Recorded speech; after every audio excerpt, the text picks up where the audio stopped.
Football star Maris Vepakovskis kicked off the tiebreak match between Shakhriyar Mamedyarov and Jan-Krzysztof Duda. The Azeri Grandmaster got a significant advantage in the first rapid before playing the mysterious move h5. He gave up 2 pawns to weaken Duda's king, but this proved enough only for the perpetual check. The Pole started the second encounter in typical Mamedyarov style by pushing his g-pawn very early on, but Shakhriyar commented afterwards that he knew precisely how to react and that the key consists in centralizing one's pieces without being scared of an attack. He convincingly refuted his opponent's strategy and cashed in the whole point. Alexander Grischuk qualified as well thanks to win in the first rapid game against Yangyi. The Russian played the strong novelty bishop c7 but labeled his third move h3 as rather primitive. Yangyi obtained enough activity for his damaged pawn structure but later blundered with bishop b4. Grischuk won a pawn and converted in the endgame. Yangyi's attempt to create some active play in the second game did not prove fruitful, as Russian defended confidently to obtain his qualification.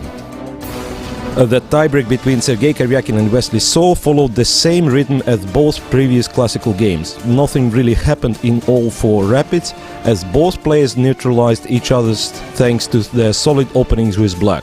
Everything changed in the Blitz as both games witnesses incredible turnarounds. Wesley So first misplayed the opening with 11th knight c3 and decided to sacrifice his queen for 2 pieces and 2 pawns. The practical decision confused Karjakin, who played suboptimal moves and eventually blundered horribly with 30th rook d6. The opening of the second game did not go well for the Russian, but he survived a seemingly deadly attack and even took the upper hand. He had several wins on move 33, but chose to grab f7 pawn with the rook, thus allowing an eliminatory perpetual check.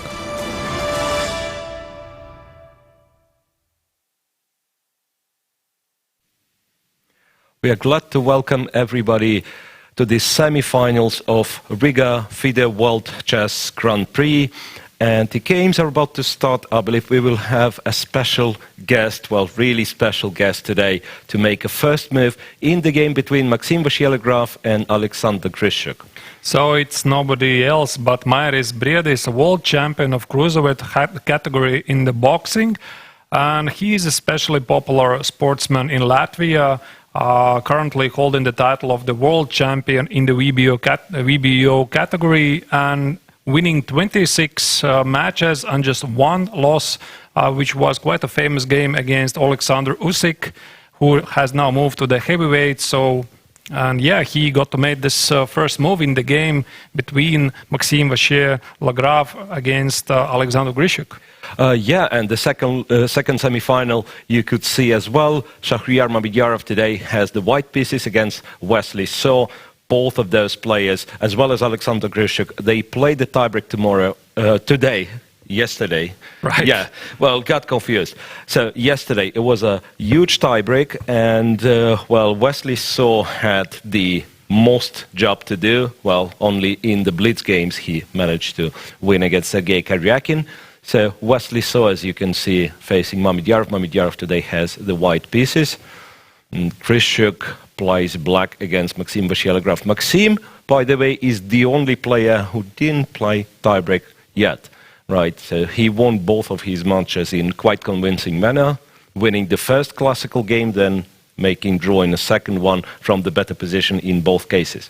And yesterday we were discussing about this. What is more advantageous, having a free day, being able to rest, or still having this need to come out and play a tiebreak, still feel the flow of the game? And we cannot exactly understand what is more important, but I don't think Alexander Grischuk exactly complains having the need to play the tiebreak, because he finished both of the tiebreaks relatively quickly. Yeah, well, Grischuk was quite convincing during the tiebreak displays. And yeah, well, it's hard to say. Maxime seems to be very happy with how the tournament goes and doesn't mind the free day. He was playing the previous event, which finished like few days before the Riga Grand Prix, the Grand Chess Tour event in Croatia. So, well, quite a lot of classical games for Maxime in a row. That means, I believe, he enjoys his free days. Well, not that he had some extra time to prepare, because tiebreaks were played yesterday and therefore finished quite late, right? So I believe mostly he spent his rest day, well, taking rest. Yeah, Yes. that's what the rest days are for. And Maxime is especially determined to fight for this spot in the candidates tournament. It is among his top priorities this year, and so far he's doing great. Playing the first leg for him, the FIDE Grand Prix, being in the semi-final, not having played a single tiebreak and earning quite a lot of bonus points, which might be important for a later phase. This might be very, very important, and I believe we are preparing the graphics with up-to-date Grand Prix standing for the current moment, where, as it's easy to guess, so far the leader is Alexander Grischuk, simply because he took part in both legs, the first leg in Moscow and here in Riga, and so far doing quite well. Shakhriyar Mamedyarov, that's once again a second tournament for him, but in the first one he got eliminated in round 1 against Polish player Radoslav Wojtaszek. There are a couple of players who have already lost their chances to qualify for the candidates. I'm afraid I won't forget anybody. I believe yesterday it was Sergey Karjakin who lost probably even theoretical chances to qualify for the candidates through the Grand Prix. Before that it was Levon Aronian, and who else was there? Levon Aronian, I believe Anish Giri, who lost both of his, on both of his appearances he lost in round 1. So it's a really tough tournament, and it might seem that this is the most the most logical way to qualify for the candidates. We have one spot from rating, we have one spot reserved for Caruana as the loser of World Championship match. But other than that, it's either the finals of Grand Prix, finals of World Cup, which is 128 players, and then you have to make all the way to the finals. It's Grand Swiss, once again, a lot of players, only one place. So here, while you have 2 places, while you have 3 tournaments, it might seem to be easier. But with this particular format, the knockout, you don't really have a chance to come back in the tournament after you lose. I mean, exactly. For example, Levon Aronian, he's such a great player. He was knocked out in both of the tournaments at the first round. It only proves how really tough is this tournament, and the players and the format is pretty much unpredictable. So that's really amazing. Absolutely. So we have, while we were talking, we do have the opening moves in both games. And honestly, I'm not disappointed, even though Grischuk decided not to play the Sicilian, but to go for a Berlin. But I'm fine looking at the Berlin positions as long as this is the endgame. And the real Berlin endgame that always is the choice for Maxime Vachier-Lagrave. He's one of the few principal players who seemingly never went for Rook E1 against the Berlin or any kind of sidelines, but always enters the Berlin endgame. Interestingly enough, the other player that I can mention is Alexander Grischuk. so they're facing they each share other. a common habit, right? Yeah, and Grischuk with white, he also likes to play the endgame, but I believe, we have the other game on a camera view, Mamedyarov against Wesley So, and here we have a very, very interesting line in the Catalan. Yeah, this is one of the lines which I was mentioning one of the first days that when I believe Yangyi was playing against Levon Aronian, he was testing this knight e5 and presumably tried to squeeze water out of stone. And back then we mentioned that there is this challenging idea to play knight a3 and go for a more complex idea, which actually happened in the game. And I wonder if this is just a test of the knowledge, if the opponent is actually well prepared, or there might be a new idea on the board. So let's see. So that's the key position, kind of the, perhaps this is the first crossroad when you can play queen c2 or knight e5. After knight e5, black almost exclusively plays knight c6, and then you can do what Yangyi did, to take with the bishop, take with the knight, exchange on e7, and so on. So, where white is trying for a minimal advantage, it never worked for Yangyi. He made 2 draws against Aronian, not really having any advantage in one of those games. So, knight takes c6 is the other approach. Knight takes, pawn takes. Now to capture with the bishop is considered to be not so attractive. Black plays rook b8 and then pretty quickly plays bishop b7, exchanges the bishops, goes c5. Right. So, gets quite a decent initiative for well, to compensate for his damaged pawn structure. But knight a3 is one very, very interesting move, which, well, practically forces black to take, otherwise white enjoys a very nice Catalan edge after knight takes c4. So bishop a3, ba3, bishop to a6, once again trying to preserve the c4 pawn, queen d2, rook b8, and then they've played a few moves more, queen to a5, rook b6. And I believe a4 was a4 was played here by Mamedyarov, yeah. It's quite interesting that, as far as I know, the evaluation of the computer of this line usually is a small plus for black, but usually it's misleading. I mean, black is holding this extra pawn on the c4, but those are triple pawns. The bishop on a6 might be potentially stuck. So white's whole idea is try to bring out the pieces, not to lose any more material. And let's say if he manages, for example, to play bishop a3 followed by e3, rook c1, and take the pawn on c4. Yeah, rook c1. He might just end up in a strategically winning position. Yeah, even with bishop f1 and so on, yeah. Well, so those are usually very interesting positions, because if I remember well, there was some line starting with queen c8, bishop to a3. Yeah, interestingly, I don't even mention queen takes d4 for whatever reason. Must be bishop a3 wins in exchange with bishop c5 to follow, or an immediate bishop e3. Right. So queen c8, bishop a3, rook d8, bishop c5.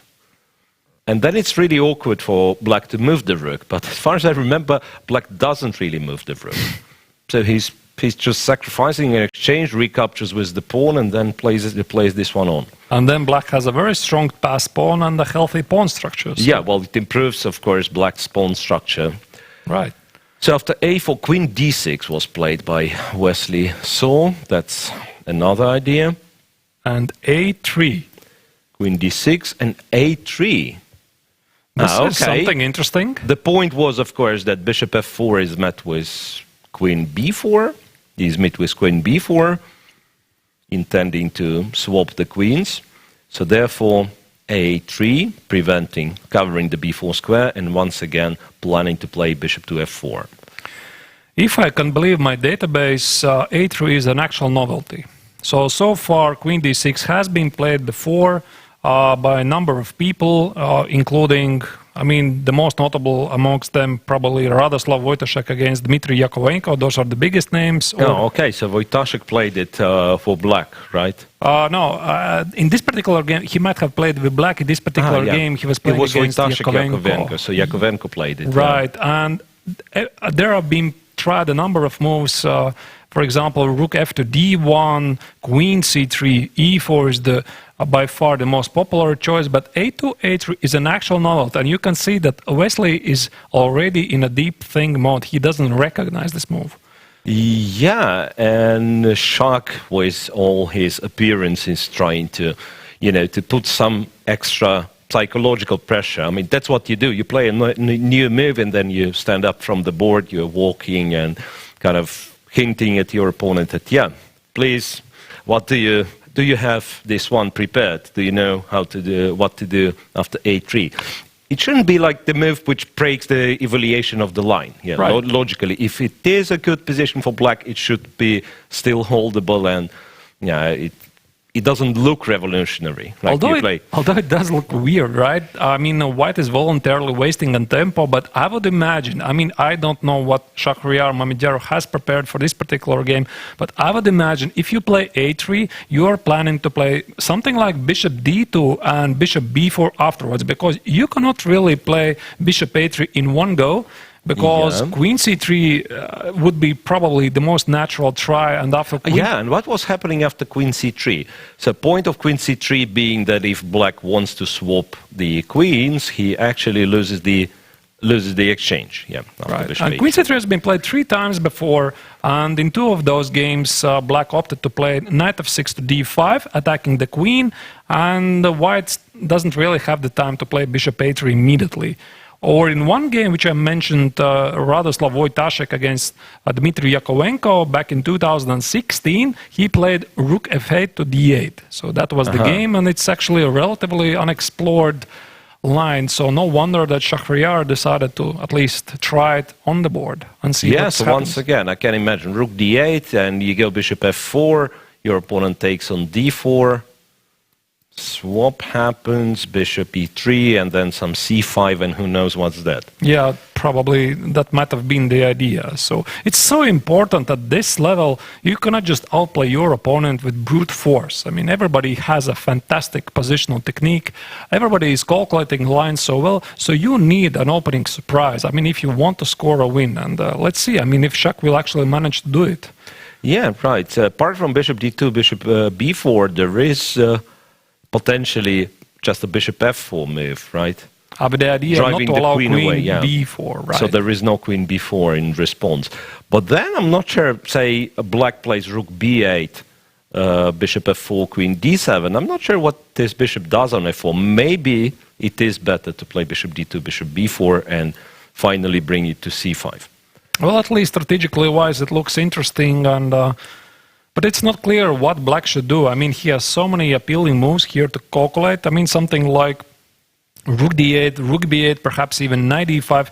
What about even a simple move as c4, c3 looks interesting. I mean, you have to understand all of these moves. I mean, c3, planning to capture on e2. Right. If the pawn on c3 is taken, there is no e3 for white because, you know, bishop takes on f1. c3 actually makes a lot of sense. So you can see Shak being clearly relaxed. Perhaps he's trying just to remember the lines, what were actually there. Try to freshen up his analysis, what was done as a part of the homework. So it's not really pleasant for Wesley to be in this situation, but still, I mean, they're used to this situation. People tend to surprise their opponents all the time, even at this level. So even if he falls behind on the clock, at least something like 30, 40 minutes, it's no big deal. I've seen a number of high-level games, one of the players falling behind the clock at least, maybe perhaps 1 hour, and then they still manage to solve the problems and escape. Yeah, remember, well, those impressive games in some very sharp niders, like this poisoned pawn variation, and then, a novelty is played, and then the opponent is spending 40 minutes and still, of course, unable to calculate everything because the position is so complex. But just, I mean, you decide for something. So that's... well, maybe this is not such a sharp position, but still you're looking for a balance between like your move making sense, being correct, and at the same time you look for something that your opponent might have not analyzed at home. Yeah, so like to drag it to an unexplored territory. Right. I mean, otherwise you are playing essentially against a computer, and it's not a pleasant thing, right? I mean, you're not playing against, let's say in this case, you're not playing against Shakhriyar Mamedyarov. You are essentially playing against Stockfish, the 10th version. Whatever, yeah. So it's not. It doesn't feel really nice. So you want to make your opponent start to think on himself as quickly as possible by not making big positional mistakes. So it's not easy to be done. But by the way, looking at the historical performance from both of the players, they've played between each other number of times. And in the classical games, Shakhriyar Mamedyarov has beaten Wesley So 2 times, but he suffered the only loss just a couple of weeks ago when they played in Grandchester in Zagreb. Yeah, that was a nice game played by Wesley with the white pieces. Shakhriyar went for the line which I believe we have to call Dubov's Gambit, the same line that Daniil Dubov has played against Giri in first round of Moscow Grand Prix with black, which involves an early pawn sacrifice on e5. Well, the pawn was taken, later on was returned. Now I'm talking about Wesley So against Mamedyarov game. Yeah, and it was slight positional pressure, and that's usually how Wesley So wins his game. So he preferred to be solid, but yeah, well, just a slight positional pressure, and a lot of his opponents collapsed under this. Yeah, so I wonder if you'll see this line actually in this match, or at least among the games in Riga Grand Prix. It is extremely popular right now, so I mean, who knows? Right, and then let's not forget, we have the other game, Vachier-Lagrave against Grischuk, where we were not sure about the opening from Grischuk as early as move 1. Right, because there are options. Alexander is known to play the Najdorf, while recently he picked up the Sveshnikov Sicilian, so e4, c5, knight f3, knight c6, that was played as well between Grischuk and Maxime Vachier-Lagrave. Right, but today he went for e5, and I believe there were games previously played with these moves between the players. I mean, Alexander Grischuk has played against Maxime Vachier-Lagrave a number of times. They have a great length of history between them. They have a huge rivalry going on. Most notably, they were playing against each other in 2017 World Cup in Tbilisi, where the classical games finished in a draw, and then Maxime managed to win the tiebreaks and move to the quarterfinal. But still, despite the fact that Alexander Grischuk lost the match in the World Cup back in 2017, he has never lost to Maxime Vachier-Lagrave a classical game.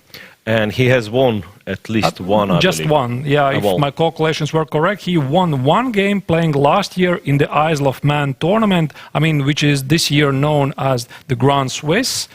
And there have been many draws in the classical games. And when it comes to the rapid and blitz section, then apparently Maxime is a slight favorite, leading with the score, but not by a big margin. Yeah, well, that's surprising, to be honest, that we can call someone a slight favorite against Grischuk when it comes to rapid and blitz. But indeed, yes, Maxime's results are somewhat superior, at least in their direct encounters. At least we haven't seen how he plays blitz here in Riga, and he is currently the world's #1 in blitz. So that has to count for something. Yeah, while we are commentating this event, let's not forget there is a blitz tournament going on here in Riga, a big event in memory of Mikhail Tal. So the rapid tournament finished yesterday with Vladimir Fedoseev being the winner. And some players, well, to be exact, 2 players from the Grand Prix who got eliminated, they joined the action. So David Navara finished second, if I'm not mistaken. Yeah, that's correct. And Nikita Vitiugov didn't make it to the prizes. Okay, it was actually top 3. It was actually quite interesting. They played against each other. The unfortunate players of the first round, Nikita Vitiugov and David Navara, they actually met in the tournament, and they played, if I'm not mistaken, I believe it was the 10th round.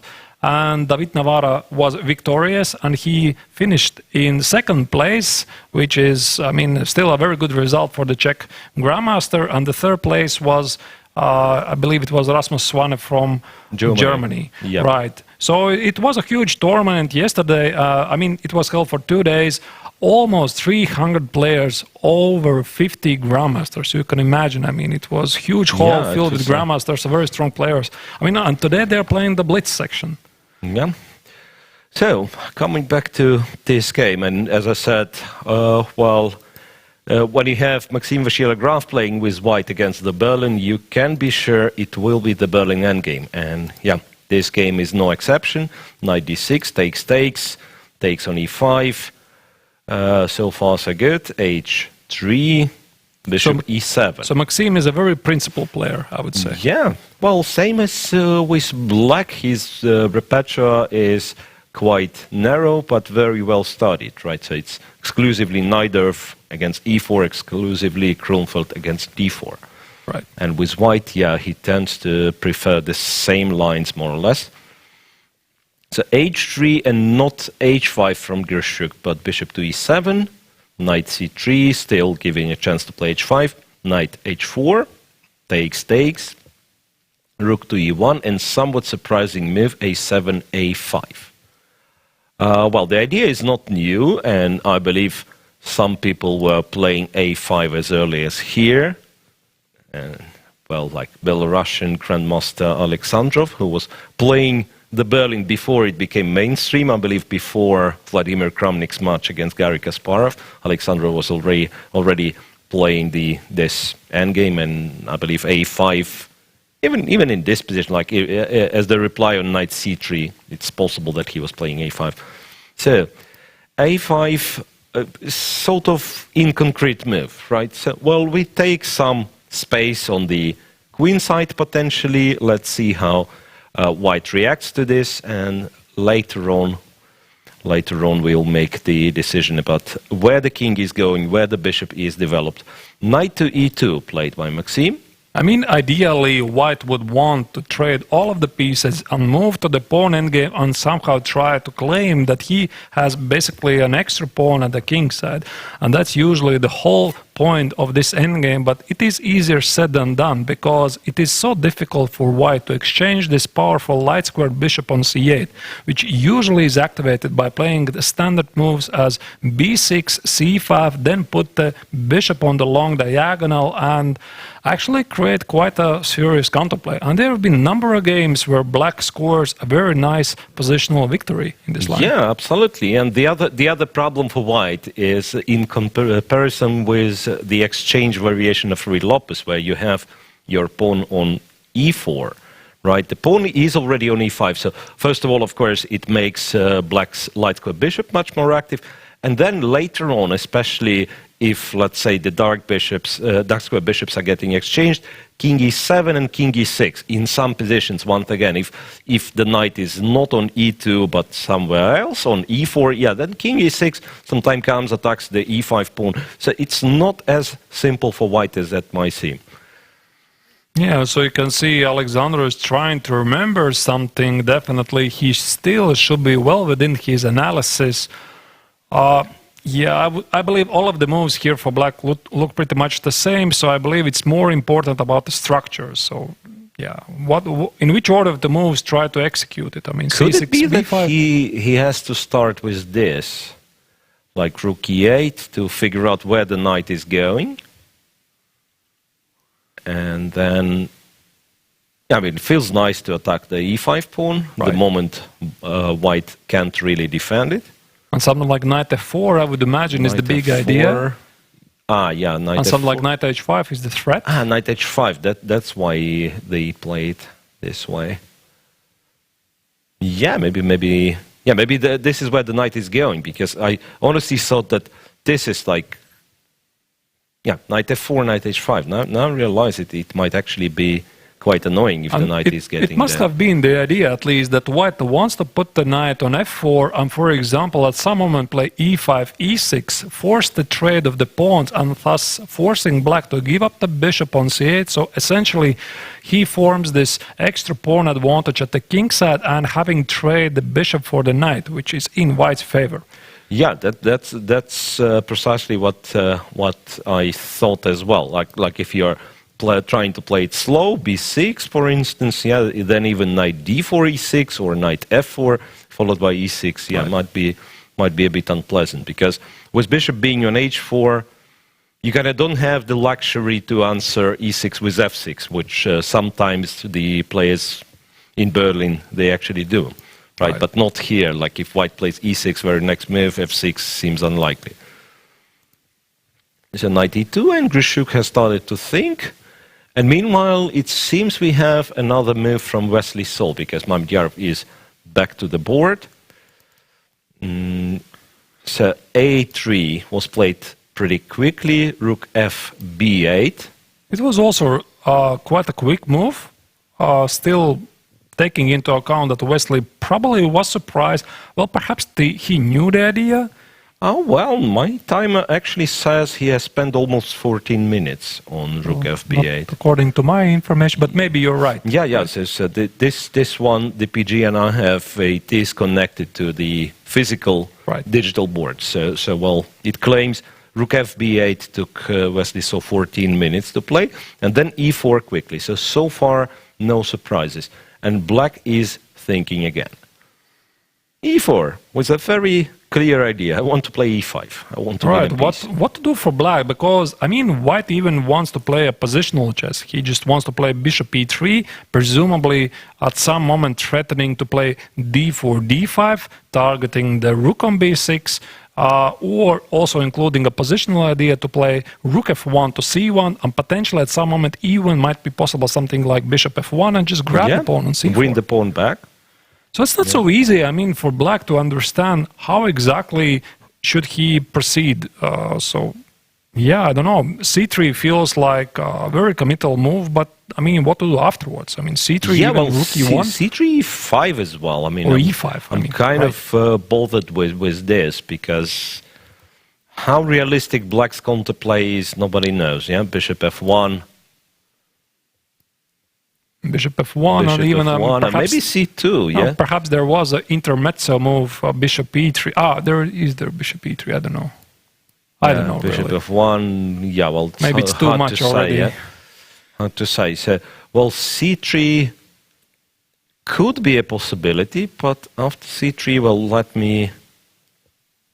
Oh, well, then yeah, c3 might be a very reasonable move, because, once again, if queen takes, there is bishop f1. If rook d1, it's sort of awkward after c2, and yeah, the c pawn continues the march. Possible rook b1. So something like rook e1 or e5, I mean, you need to calculate this. But it's still quite unpleasant, especially when you're in Wesley's situation. I mean, your opponent is still well within preparation, so you do not want to go for a very complex and forcing line, which might just be a loss for you in the end. Yeah, look, e5, queen takes, bishop e3. I think this is the way to do it for white. So that when the queen leaves, and queen doesn't really have such a lot of squares to leave, right? Because I'm planning to take the knight, you should be able to take on f1 at least. Well, that makes sense. Yeah, and then bishop b6. Even that is great, right? And you cannot recapture with the pawn because the bishop on a6 is hanging. Yeah, probably you cannot really take, you cannot really play c3 continuing with queen takes on d4, so you would need to do something else. I don't know, retreat with the queen. Perhaps. Yeah, like moving the queen or moving the knight. Those are similarly the options for black. Otherwise, it's not really clear. Well, this exchange sacrifice didn't seem to work previously, so it probably shouldn't work here as well. Yeah. Right? Bishop e3, or it's rather just losing the exchange, not sacrificing the exchange. Yeah, and the reasoning is the same. You cannot recapture on b6 with the bishop pawn. b6, yeah, if you would be able to do something like that, then at least black can think of it. Yeah, but just calmly taking with the rook shouldn't be enough compensation. Those pawns are tripled on c-file. So after e4, Wesley So might have an unpleasant task to solve. Well, he must have expected it at least. I mean, rook f to b8, you make such a move and you expect e4 afterwards. So you're not definitely surprised. So yeah, so maybe just moving the queen preventively? Queen d8, so the question is, what happens after something like bishop e3? Is it knight g4? Well, still it's... Yeah, bishop e3 sort of allows knight g4. Still very much unclear. Yeah, absolutely, but at the same time, it seems white is not forced. Okay, the pawn on d4 was not possible to take, so maybe white can even play a move like bishop f4 just to move the rook on the very next move, because this pawn still seems to be a taboo. And bishop g5, black will play h6, of course, yeah. Okay, I mean, there are a number of moves. Even a slow position move as h3 might be even possible, that you just want to play bishop e3 afterwards. And the question is, what is black going to do? I mean, okay, he has an extra pawn. Supposedly he can play c4, c3. But let's, for example, let's imagine I'm playing the silly move h3. What are you going to do about it? Yeah, that's a serious question, because c3, once again, I'm just moving the rook, it seems. Right? Right. So perhaps something like queen c8 to get rid of the need to protect the bishop on a6. Yeah, so that the rook is free. But then white captures on c3, and like you do have some jumping going on. But yeah, looks like white is maybe this position already that we can stop and say, yeah, white gets the pawn back. White is better, and the question is how much he is better. And it looks weird, right? I mean, black played queen d6, then he would play rook f to b8, and then he's supposed to do what? I mean, go back queen d8 and queen c8? Yeah, I mean, if black was sort of looking for this kind of setup with rooks on b file and queen on c8, then of course he should have preferred queen d7 and then rook to b8 and then queen to c8. But in this case, of course, you have to make sure that bishop a3, bishop c5 is not scary. Right, and then obviously Shak wouldn't play a3 after queen d6. So perhaps it's not even a big deal. I mean, white wasted the tempo on a3, and black is ready to waste the tempo for the queen. So that might be the case. And still, I mean, I like white's chances better. Probably the position is about balanced, as black has their extra pawn, and there's at least no clear way how White is going to regain the pawn at least immediately, but still, I mean, White's play seems to be, I mean, easier. It is easier. Yeah, could it be that he has to do this? Okay. Let's try to do it this way. So what about bishop f4? 7, yeah. And in case of bishop f4, I was finally hoping to take on d4. Point being that queen on a5 is not protected, so it seems I'm not losing a d7 knight. I have queen c5, even though you take and take on c7 in this case. Because the other line, our previous idea of playing bishop e3 taking on b6, this time might sort of work for black. Not really. No, it doesn't really. Queen e5. Yeah. That's a nice idea. Yeah, now it was sort of a nice idea. Point was that, yeah, if white trades, takes on b6, black takes with the pawn, and he's relatively happy. The knight is getting on d3. But the problem with this is that white takes in different orders. So first on b6, where you can't swap the queens and you cannot yet recapture with the pawn because bishop on a6 is hanging. So rook b6, queen takes, knight takes, perhaps does give black slight compensation, but it's not, of course, not the same thing as with improved pawn structure. So here, white should be better.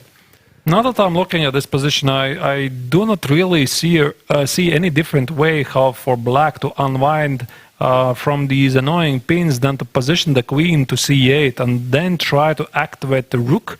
Perhaps queen c8, queen d8, c8, and rook b3, and try to do some maybe, yeah. Rook d3. I mean, this makes sense. Otherwise, apart from that, I do not see anything because queen takes on d4, like we mentioned, it doesn't really work.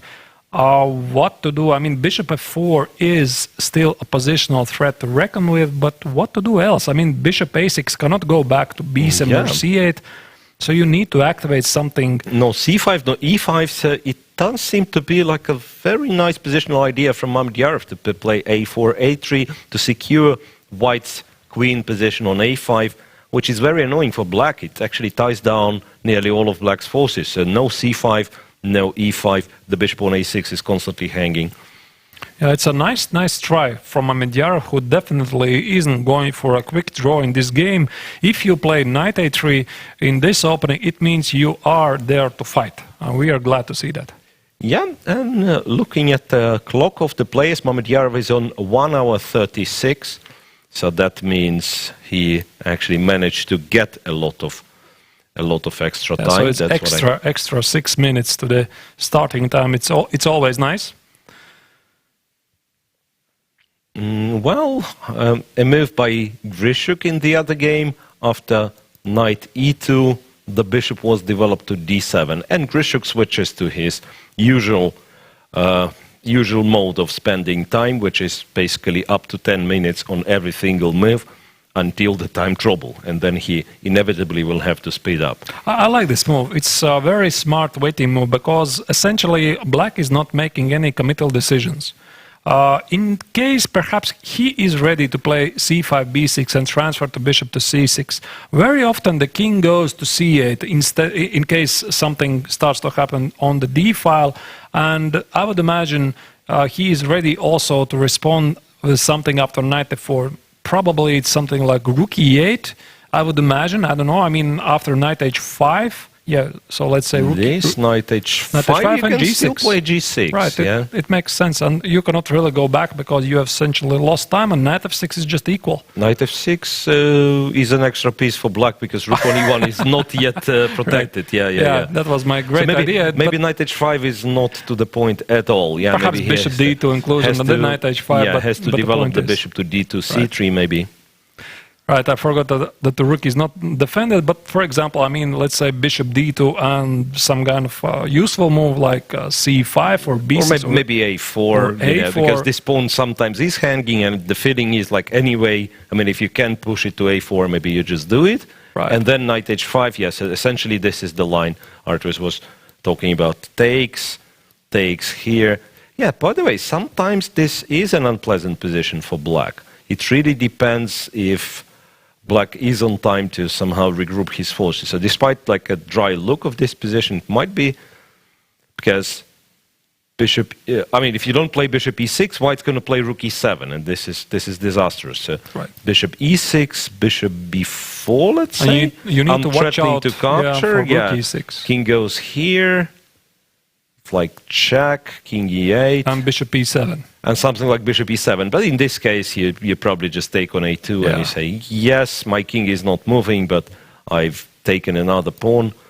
And yeah, but essentially what I mean, if white manages to get something like that, and then he starts trying to bring the king. If black reacts with h6, then the h and g pawns are pushed. So it's not yet dead equal if black is actually playing sort of a piece down. The king is not taking part in the game. Right.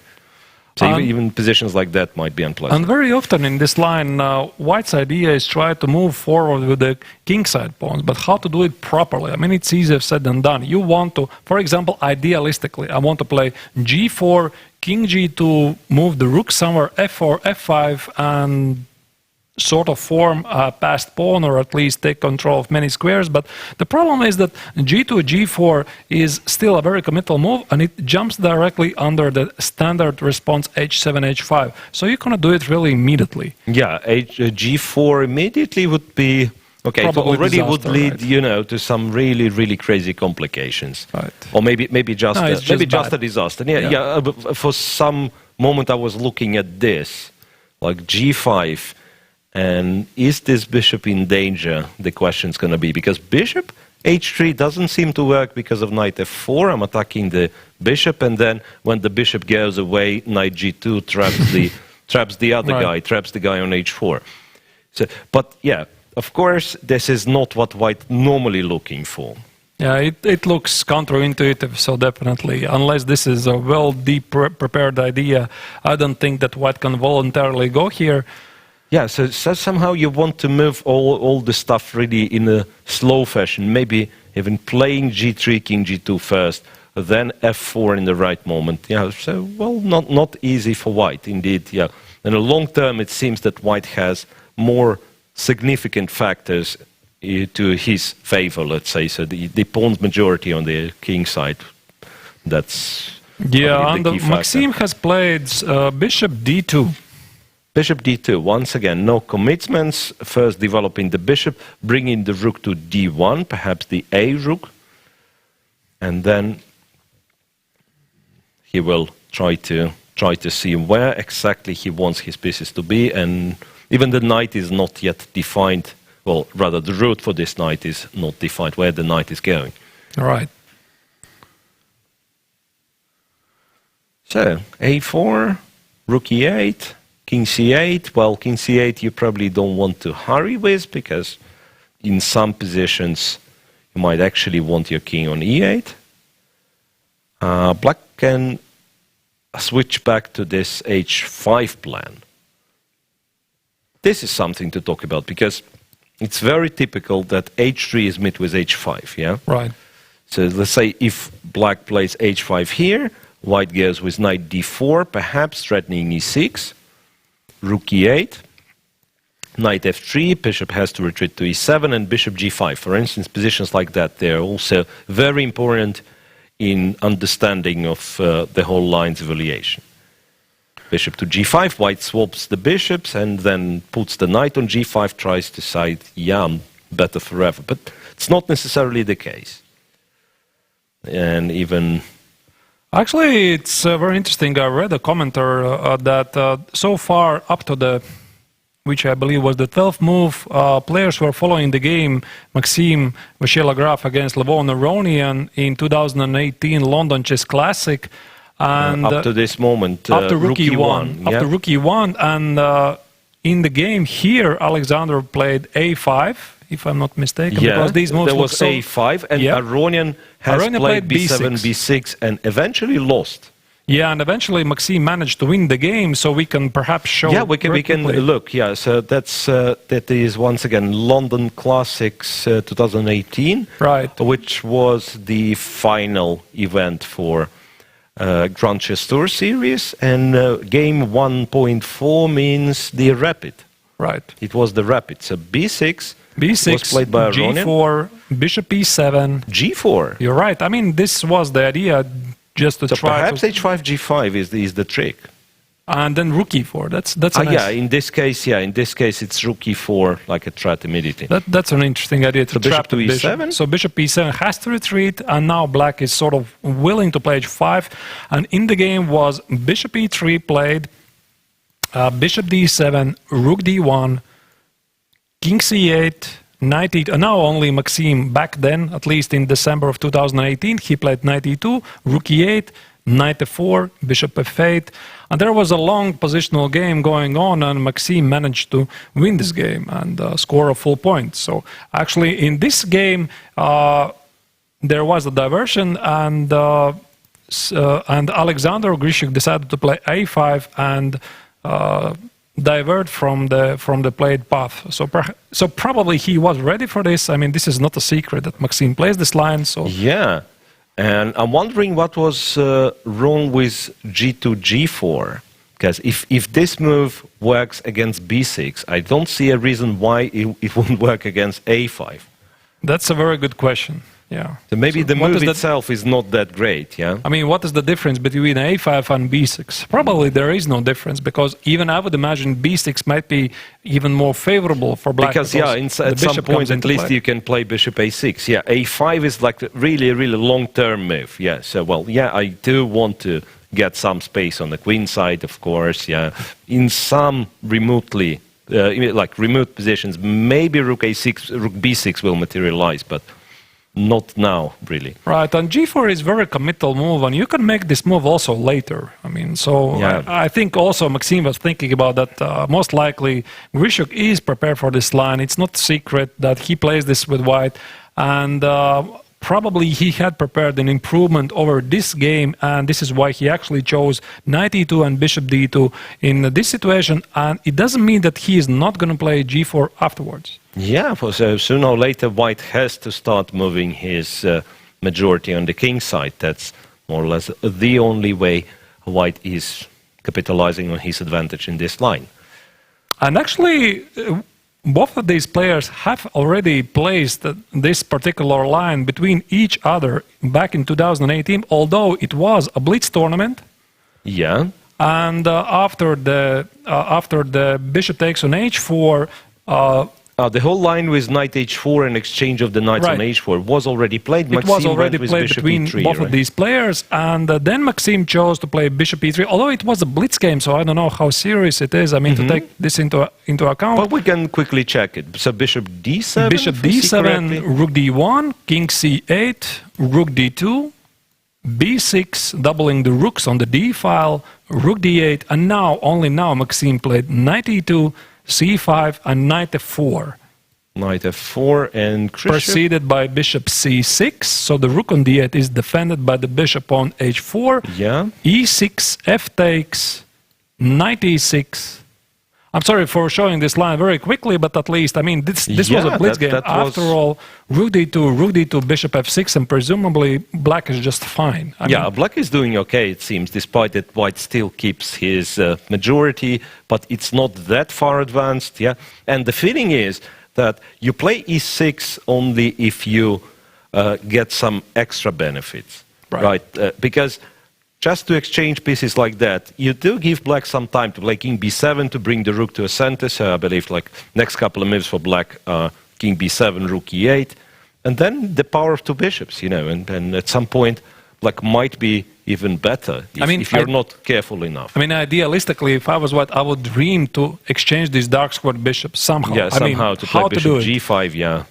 But how to do it? I mean, if you swap off the bishops, then probably the rooks also come off the board, and then we essentially have the knight versus the bishop. I play c3, a3, I block the pawns, and I just play with the next pawn. Yeah, like something like this. Bishop g5, and let's imagine black cooperates, because I believe black can just snap the pawn on b2. Yeah, but let's imagine black... I know, that's just terrible, yeah, because knight d8. Right. Okay, something. h6, bishop takes, pawn takes, rook to d8. And again, I've lost the pawn. I'm trying to get this position with material equal. We have a3, king b7. Yeah, but even this, this jumps under knight d8. This jumps under knight d8. Yeah, not very realistic. But still. Yeah, but the point is, white is. How do they play in exchange Ruy Lopez? they put it somehow like this, so that the king cannot enter, and basically black's extra pawn on the queen side is neutralized. Right. And then white pushes g4, f4, trying to get the passed pawn on the other wing. But I mean, it's still not easy. Even if white would somehow get this position, it's still not easy to convert. I mean, this whole setup of the Berlin system is so tricky and so tough to break, and no wonder that Garry Kasparov was powerless to do something against Vladimir Kramnik back in 2000. I mean, yeah, so once again, rook a1, this, bishop d2, no, h5 was already my move, bishop d2 was played, Grischuk is thinking. So, just to illustrate, let's say this happens, black goes b6, and now plays a bad move, king c8. So, this is the moment where you very much like to play e6. Right. I mean, this is what, say, the setup white is trying to get. So, e6, black takes with the pawn, and you take on g7. Then you have a nice blockade square on e5, and your g and h pawns are marching forward. And here you actually can start to do something real, because now those two bishops are not really so powerful. Black actually has some weaknesses, and potentially one of the pair of the bishops is going to be exchanged, so this would be really a great position for white to achieve. And definitely Maxime is no stranger to this line. He has played this line more than a few times. For example, he also did play it against Sergey Karjakin, yet another player from the Riga Grand Prix. They played it back in the Batumi Olympiad last year, and the game commenced after the bishop takes on h4, the 11th move. Here Maxime chose to play bishop e3, which is so far his most popular response in this position, and black responded with h5. Now Maxime played knight e2. It's the same idea all over. Yeah. And after bishop e7, white played f4, presumably that idea to push the pawn forward, and black responded with f5, trying to blockade the pawn. And after e takes, g takes, rook d1 check, king e8, f5, and king f7, black in the end managed to make a draw. Although it's still very much positionally unclear position. Yeah, I'd say this one does look promising for white. Well, perhaps he's not in time to play g4, regrettably, because otherwise, yeah, that would be, like, let's say g4 and nothing is hanging for some reason, because I believe in reality, if you play g4, you're about to lose some material, but let's imagine it doesn't really hanging. And then king g2, king f3, and we will get some sort of this Laska-Capablanca endgame, right, where Laska has put the pawn on f5, restricted the c8 bishop, and then won in fashion. And I believe this endgame in many endgame books, as well as books on exchanged Ruy Lopez. So, I mean, both of the players are well prepared in this line, so all it matters is the various nuances and who understands this endgame better. That is the biggest question. King to c8 played by Grischuk, so once again, the move which doesn't define anything, Right. Just another waiting, well, or rather useful move. Yeah, because normally you don't want to position the king on the e file, especially now that the white rook stands on e1 and potentially is threatening to play something like knight f4 and e6 at some time. So king c8, just in case, remove the king. So let's say if white proceeds with something like knight f4 and e6, after the trade of the pawns, there is no check on e6. There won't be a check on e6. Yeah, right. So, well, I believe both players so far know what they are doing. We probably should switch back to the game. Shakhriyar Mamedyarov against Wesley So.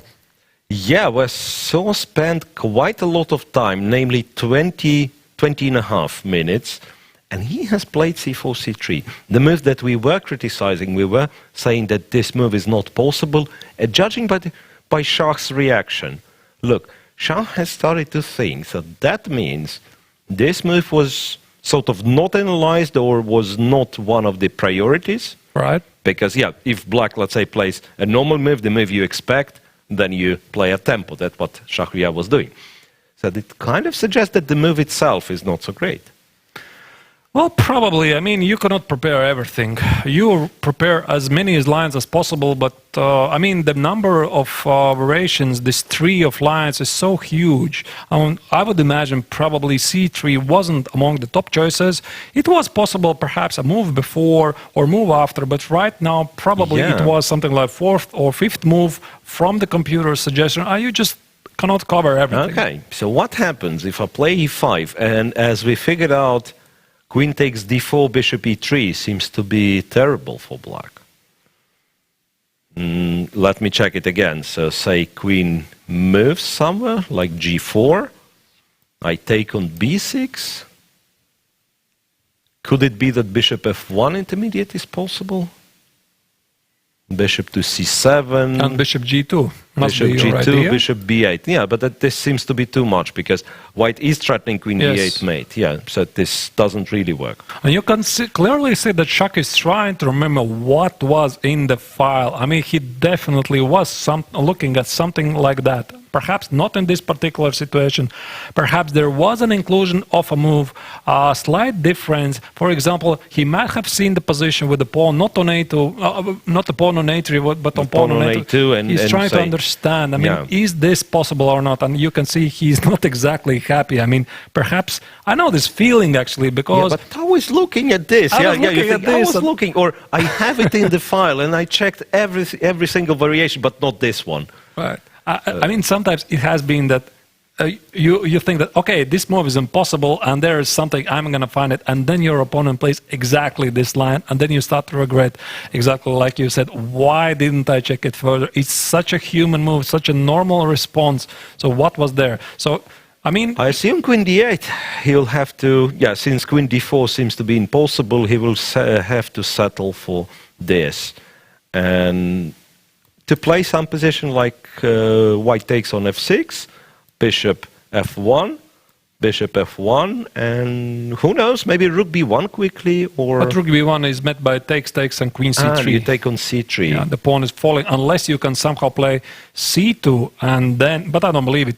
c2 and then rook b1, but that looks really artificial, doesn't it? Oh, well, c2, queen even G5, though you are threatening. Yeah, queen g5 should end the game after queen the G5, trade. Queen takes f6. And rook a2 should end the game. So this position, trade, rook a2.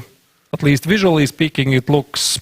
Yeah, it looks hopeless. Yeah. Looks hopeless for black. Unless black manages to double the rooks on the A file. Rook b1, rook c2, rook a1. I don't know. I mean, this is just a pure fantasy. To double on first rank. Right, and then that's actually bad for white. Yeah. No, but you can play rook b2. But I mean, this line is ridiculous. It's probably not going to happen on the board, but something along the lines is definitely Shak thinking about. You know what? This does look like some computer line, rook b2, and then you trade. And then you go here, and if you play bishop c3, it's rook a3, and black actually takes both a-pawns, and if bishop c1, it's rook a1. And who knows, maybe it's just a computer draw. Well, I don't know. No, it's lost, bishop d2 and a5, no? Bishop d2 and takes an unless a5. There's even an eternal attack on the bishop, rook a2, rook a1. And yeah, maybe still, I continue chasing this bishop, this and rook a4, and who knows, maybe white is winning here, maybe not, because rook a1 and the a-pawn is running really quickly. Yeah, it doesn't seem so. But anyhow, queen d8 seems to be the move to play after e5. Is there any other option for Shak? Seems to be... I mean, okay, he can also play rook e1. I mean, but rook e1, you need to understand what is happening if... I mean, okay, e4, e5 is still a threat, so probably black cannot play c2. And, I mean... yeah, right. At least, I think I can see from Shak's face, he is not happy that he did not repeat this line. At least, it looks like that. You can see it. I mean, he is not happy. There was this move. I mean, why didn't I check it? Yeah, that's really curious. What's going to happen then after c3? Yeah, I mean, probably e4, e5 is still the main move, so you need to e5 is very it. principal. So once again, what did we say? Queen d8 takes here. Black has to take on f1, bishop f1, and then we were trying to play c2. But it looks so weird. Is this absolutely hopeless? Take. Takes, queen c3. It looks and hopeless. say queen f6, yeah? But it looks hopeless, doesn't What's it? the material? And Shak has played a move. Only one pawn, yeah? He's played a move, and it's e4, e5, of course. Right. I mean, obviously, you E4, cannot E5. prepare everything as much as you would want to, and at some moment you have to work on the board. You have to figure out yourself What's going on? What's going on, and so I don't know if Shak actually remembered it. It didn't seem like he remembered it. It felt like more he was calculating the lines and trying to understand if there is an actual difference between what he knows and what should be played. And I would probably expect for Wesley to respond very quickly, because you don't play c3 without a clear intention what to do after e4, yeah, e5. absolutely. That's the first question you ask. And even before playing c4, c3, you understand, e4 is played with intention to win a knight. The poor horsey on f6, will be attacked with e5. And queen d4 doesn't work, right? At least so we managed to we couldn't really it. make it work. Yeah, bishop e3, and honestly, I don't see a move here. Or unless, of course, black is ready to retreat with the queen and then take on f1 and claim that this is a good position. Go there. I know, once again, this runs on... That's the problem, so that first I take on b6. Right. Doesn't matter where the queen is. I mean, perhaps d8 is the most unlucky square because, bishop c7 comes with a tempo. But even if, say, queen retreats to d7, well, putting the queen on d7 has another drawback that I take here, and there is queen g5 in case of bishop f1. There is queen g5. Right. So maybe there is just no good square. And queen g4 we did try. After queen g4, it's bishop takes b6, bishop f1. Bishop to c7, attacking the rook. Unless this is somehow holding, I mean, okay, still the white king is sort of slightly weak, but still, okay, there's this checkmate idea on the last round. Yeah, so that was the major problem. Bishop takes g2, bishop takes d8, and from a5 the queen is threatening queen d8 mate on the back rank. What I'm actually slightly surprised that Wesley hasn't played immediately is that he was apparently facing a choice. I would imagine, I mean, if somebody, for example, I mean, if I was playing black and I would be ready to meet e4, e5, so I played c3 and my opponent plays e5. So if I'm sitting here, it means I had a choice. I mean, I wasn't exactly sure I could play this or I could play this. So probably he has two continuations which he found to be useful, and right now, since Shak actually played e5, he's still double-checking it. Which is the better move? So, but honestly, I hardly can think of two continuations. I don't know, maybe queen d... No, but queen d7 queen jumps d7, under... yeah, that's the problem. If he plays queen d7, then e takes f6, and queen e is going to be played to g5? Very next move? Right, so that's... So it's either queen d4 or queen to d8. And so queen d4 doesn't really sense. work, so queen d8 seems to be by the, the elimination method. Are we missing something here? I'm not sure. I do not really understand it. Unless there's some spectacular queen sacrifice, for example, as Wesley saw yesterday, he played against Sergey Karjakin. Okay, it was a blitz game after all, but he blundered the move knight e5 by Sergey Karjakin, which probably was part of the home preparation, and then Wesley found a spectacular queen sacrifice on the board, but let's not be fooled, it was a blitz game after all. And in the blitz game, it's so much easier to play out a practical position, although it's probably lost. Here it's a different thing. This is a classical game. Both of the opponents have a lot of time to think about, so I don't know. I mean, something must have been, or perhaps Wesley is having second thoughts. I don't know really. So perhaps he found something which I cannot really imagine. It's very, very difficult to tell, to be honest. So I would still expect queen d8, and what happens after queen d8? Probably one of the lines we were looking at. It's always very difficult to assume that one of the opponents has actually blundered, because at that level, usually you do not expect that your opponent is going to blunder, and neither are we commentators here in the studio. We are not expecting that one of the opponents is going to be blundering. And yeah, and Shak actually looks very confident right now. He's walking on the stage, checking his lines, and I think his confidence actually grows by the second. As his opponent is not making a move. After e4, e5, you would expect your opponent would reply something very quickly, and you're always not exactly 100% sure. Is your calculation correct? But since Wesley is taking so much time, and he did play queen d8 in the end, you start to gain even more confidence.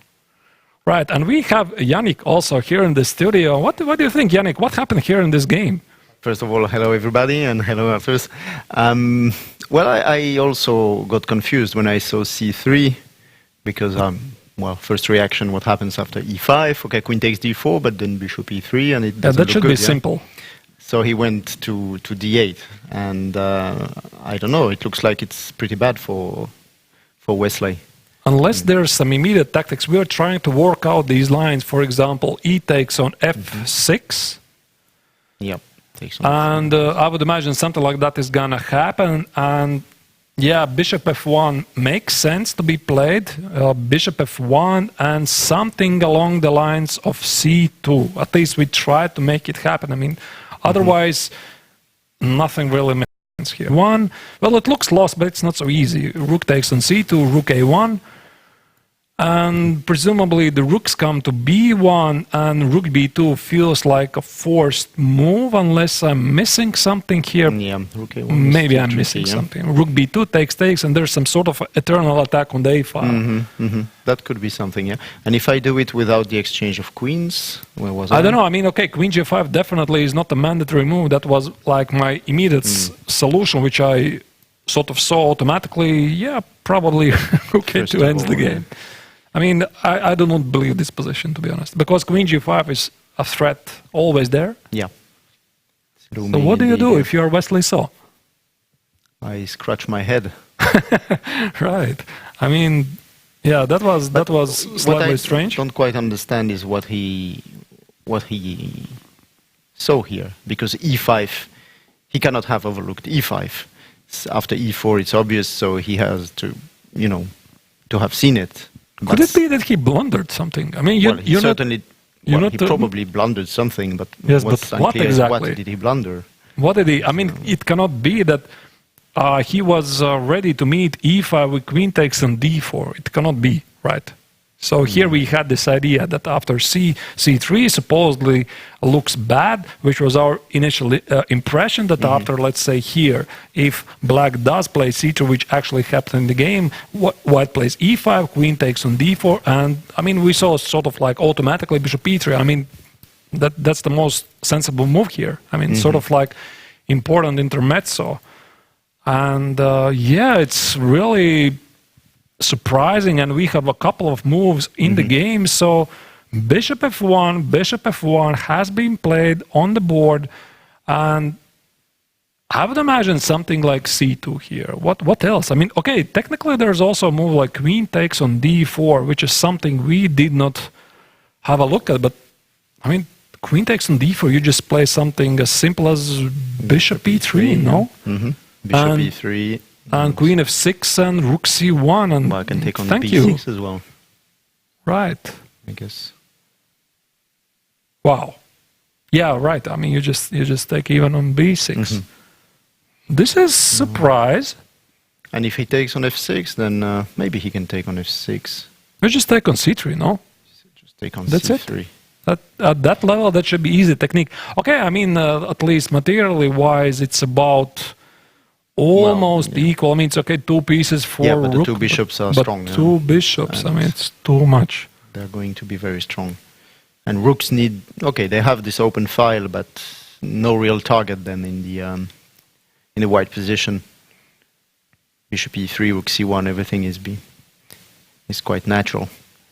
And then c6 will fall, certainly, and so it doesn't look too good for Wesley So, and it looks like a complete disaster, to be honest. There must be something we were missing here. Wesley is almost 2,800 caliber player. Okay, it happens sometimes that even for such a great player, there is a bad day in the office, and you make these incredible, crazy moves. But It can happen, yeah. Yeah, it can definitely happen, but at such an important moment, it just throws away the game without even starting it. I mean, Mamedyarov played the novelty A3 just a couple of moves ago. All right. I was not aware of that. Yeah, I mean, we also did not know it instantly. I checked the database, and it appears to be at least a novelty with an interesting idea to activate the bishop on bishop d2, bishop b4, or so at least we thought. And this is like unexpected collapse so quickly. It's absolutely true, yeah. And well, yeah, Wesley So, who is usually so solid, and but I mean, this whole line is so tricky. I mean, I've always liked it. I do not understand why. I mean, perhaps there is an immediate way how Black can try to equalize it, but I always thought this whole line of knight a3, bishop takes on a3, and b takes on a3 is extremely tricky. Black needs to be very, very accurate to actually equalize the game. So, well, it's actually a good opening choice by Mamedyarov, I say. Definitely. Because he does create some tension, he does create some play. It's not like the game fizzles out in some sort of equality without any, resources. And here, well, there is food for fight, let's say, and that's exactly the kind of Mamedyarov we like to see, and who has been performing so well in the past year until he won Biel and a few other top events. He jumped up to 28. Was it 22 or 30 even, something, I don't know. I mean, so, 2017, I believe it was it? Yeah, maybe. And, well, now he's back together with the others, let's say. Other mortals? Other mortals, strong mortals, but right. Still. But he can still show some strong play, and this preparation is quite interesting. Yeah, definitely. So, I mean, you can see C2 definitely is the best try. I would imagine try to do something here, but even, I mean, okay, Queen G5 is even not necessary. You just play Rook A2 and that's it. I mean, what do you do here? At this level, it's as good as resignation. No, that's not the position. That's one of the analysis. No, that's what we went. Yeah, we are looking at this position, and I was suggesting this Queen G5, but I mean, Queen G5 is not even needed. Queen G5 was just forcing a line and forcing for Black to take Queen takes on F6 and then Rook A2. But the question is, what's wrong with Rook A2? Yeah, Rook A2, and I think for White it's quite important to keep at least one of the two heavy pieces he has, Queen or Rook, together with the two bishops. Otherwise, this Black Rook, as we saw in that line where we played Rook G5, and there you found Rook A1, with the idea Rook B1, and then Rook B2 seems to be forced, but here it looks like White has already lost some of its, or maybe even all his advantage, possibly. I mean, definitely White should be better, but perhaps not even winning. So probably the best move is to play Rook A2. After Rook A2, I just don't see what to do for Black. I mean, you can try to take as many pawns, but they are doubled. And actually, I was speaking also with Yevgeny in the studio, and one of the reasons why I was saying that this is a great line for White, this causes great unorthodox position where Black has a lot of doubled and ruined pawn structure. So if Black misplays something, so at some moment White might just end up in a strategically winning position, because those pawns, they just start to fall. And I did not really expect this is going to happen in this game, but something like it is actually going on here after this very strange, and he's so done it would seem a blunder. Rook A2, it's like a... He's done it, yeah. I'm very curious to see how it's going to unfold. But it could also be that we're going to be this game is going to be over within 5 moves. It's very much possible. Perhaps even earlier than that. I mean, how do you play this position? You must be really disgusted with yourself inside, because at that level, make such a move. I mean, you must be really hard on yourself. How did you do this? And well, that's going to be one of the questions I will ask to Wesley So after the game, and we will see. So something definitely was missed. For sure. It seems, I mean, you don't go into this, willingly. You don't want to have something like this, clearly. So, well, certainly he missed something.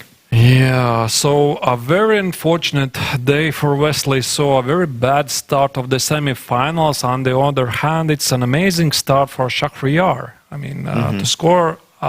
okay, the game is still going on, but I would imagine it's going to end with an easy win for Shakhriyar, a very important win because this is a very short match, only 2 games.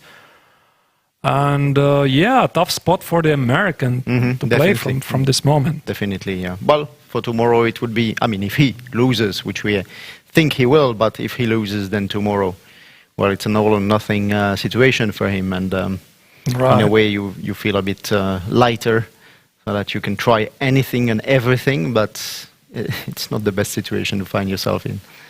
For sure. Right, so we probably should switch to the other game between Alexander Grischuk and Maxime Vachier-Lagrave. In that Berlin. Yeah, Maxime is quite a specialist in those Berlin endgames, and he, from time to time, he wins one and then come a few draws and then he wins again, and he basically plays on statistics. He believes white is very slightly better. Black needs to perform some sort of memory exercise to remember all of the little lines, and I don't know if you followed, for instance, his game against Nakamura from the Abidjan Grand Chess Tour Rapid, and he just get that preparation in, and Nakamura didn't know or didn't remember, and he got an almost winning endgame from that. He almost spoiled it, but in the end he won eventually. And well, that's not so... Well, that's a very pragmatic approach for white. He knows he's not going to lose, and from time to time he wins one. Yeah, but so far, I mean, Maxime has never won a single classical game against Alexander Grischuk, so, I mean, who knows? Perhaps today is going to be the day, but, I mean, at the moment, black looks extremely solid. Yeah, he does, yeah. And Grischuk, you know, he knows what he's doing in those Berlin. It's not the only opening he plays against E4, but it's definitely the solid choice for him. And, yeah, I don't really expect him to lose. I think this match will, well, I don't want to anticipate, but I think we're going to have a tiebreak in this match. Right. I'm not saying these two games will be dull and quick draws, but they are so close to each other that it's very likely they will neutralize each other in the two rapid games. Well, thank you, Yannick, for joining us in the studio, and I hope we'll see you here anytime soon. Yes, probably. Yeah, and we'll have Yevgeny soon back in the studio, and the game between Shakhriyar Mamedyarov and Wesley So is still continuing, and well, I would imagine Wesley just doesn't want to resign so quickly, so he is still seeking for some practical ways to continue, but I mean, you can see, well, obviously, I mean, he's not happy what's going on here, and trying to understand how did this happen. But I mean, even such blackouts are possible for the best players in the world. Most notably is probably how Vladimir Kramnik once blundered a mate in one move, and there have been a number of occasions when top grandmasters have blundered a piece in one move. So definitely this is a game probably Wesley So is gonna wish to forget very, very quickly if he wants to proceed in this tournament and try to get at least to the finals. So starting this mini match with a loss, it's not nice, but okay, I mean, still he has one game to go. We assume white is going to win this game very quickly, so he will have his chance to strike back in tomorrow's game. Yeah, right, and I'm back to the studio, and I have to say, just for, well, we never mentioned it today, and I believe we forgot to mention it tomorrow. Yesterday, I'm confusing, yesterday, tomorrow, sorry. So, essentially what I'm trying to say, we are not using the computer analysis, typically. But now, during the break, just for clarity's sake, I check what is the evaluation in Mamedyarov versus Wesley So position. And you know, the computer says +3.5, plus 3.5. So there is no confusion. We were right. White is completely winning. C3 was a mistake, and C2 was even another mistake. So after c3, it's already a big plus for white, and c2 was another bad move after rook a2. So let me bring this position on the board. This is completely winning for white. And yeah, it's sort of mysterious what has happened to Wesley So, because he entered this position, well, easily. This must be a hallucination. I mean, nothing else. I mean, sometimes the mind plays the tricks with your head and you notice things which shouldn't be there. So, I don't know. I mean, we are going to find it out in the interview, right? I mean, you can see Wesley definitely has accepted the fate. He knows the game is not going to end well for him. So probably out of some principle, he's going to make a couple of moves and then he's just going to resign. Yeah. So c takes, rook takes c2, g f6.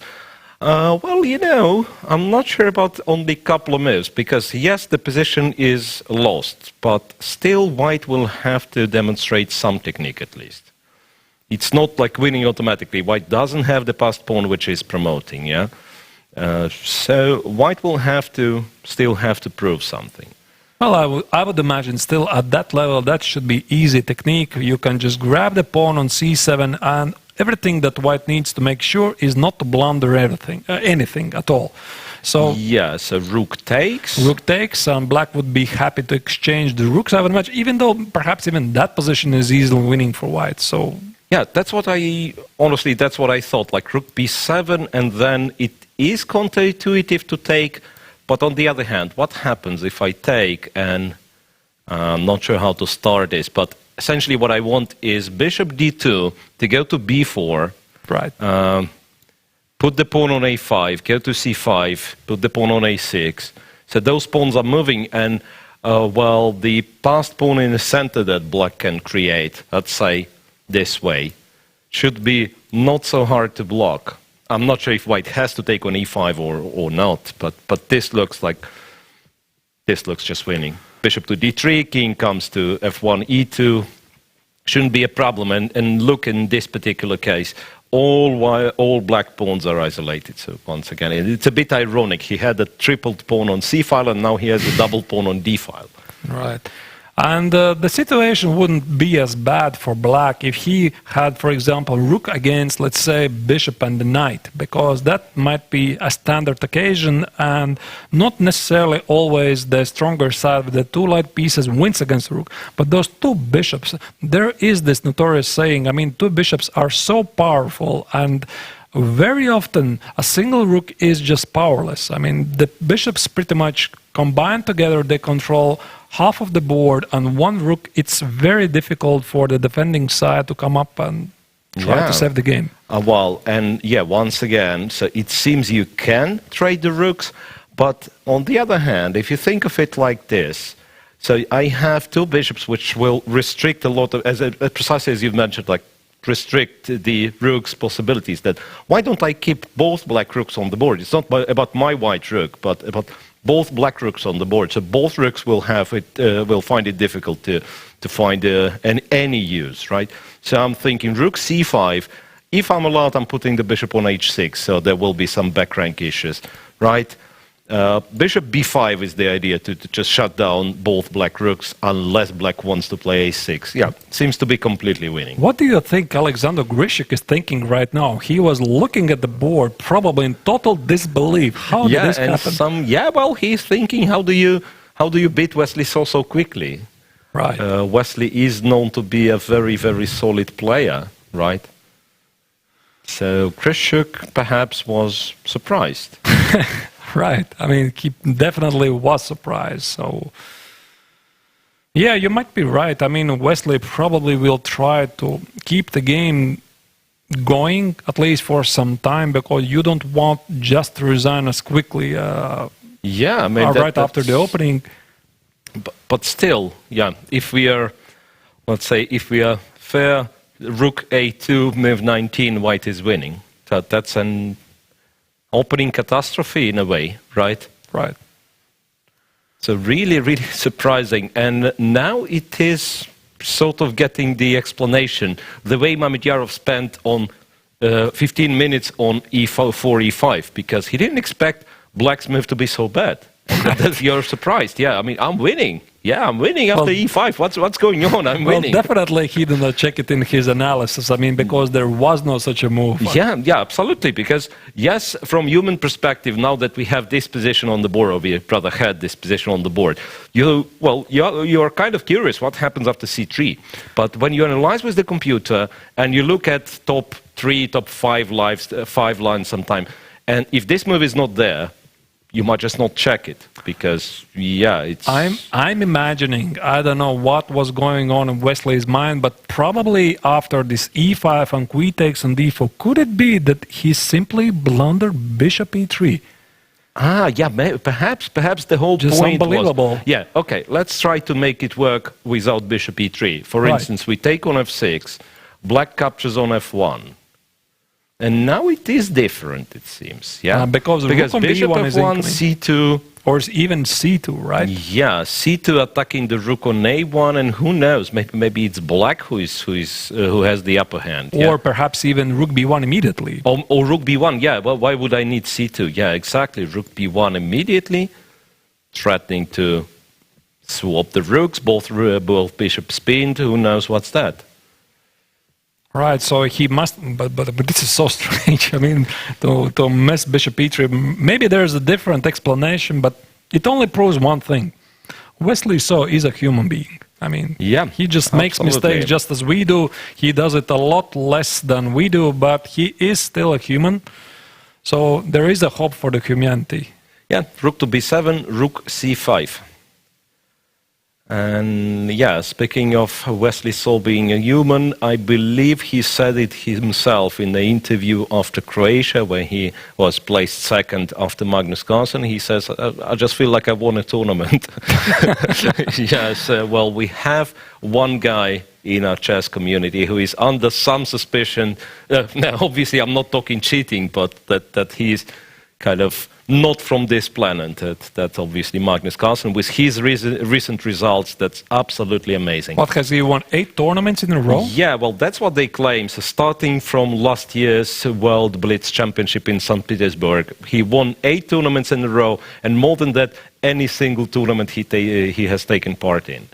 Right. I mean, this is unbelievable performance. So at the chess world, everybody is wondering, can he be the only player in the history to reach the 2,900 mark? Well, who knows? So you can definitely imagine Wesley saying that he feels like he won the tournament by finishing second place, clear second place after such a monster in the first place. Yeah. Definitely. It feels like a big achievement. So king g7, king g2, rook goes to b1. Well, the only chance is to double the rooks on the first rank and try to catch white off guard, but I do not see it happening. Hard to see what.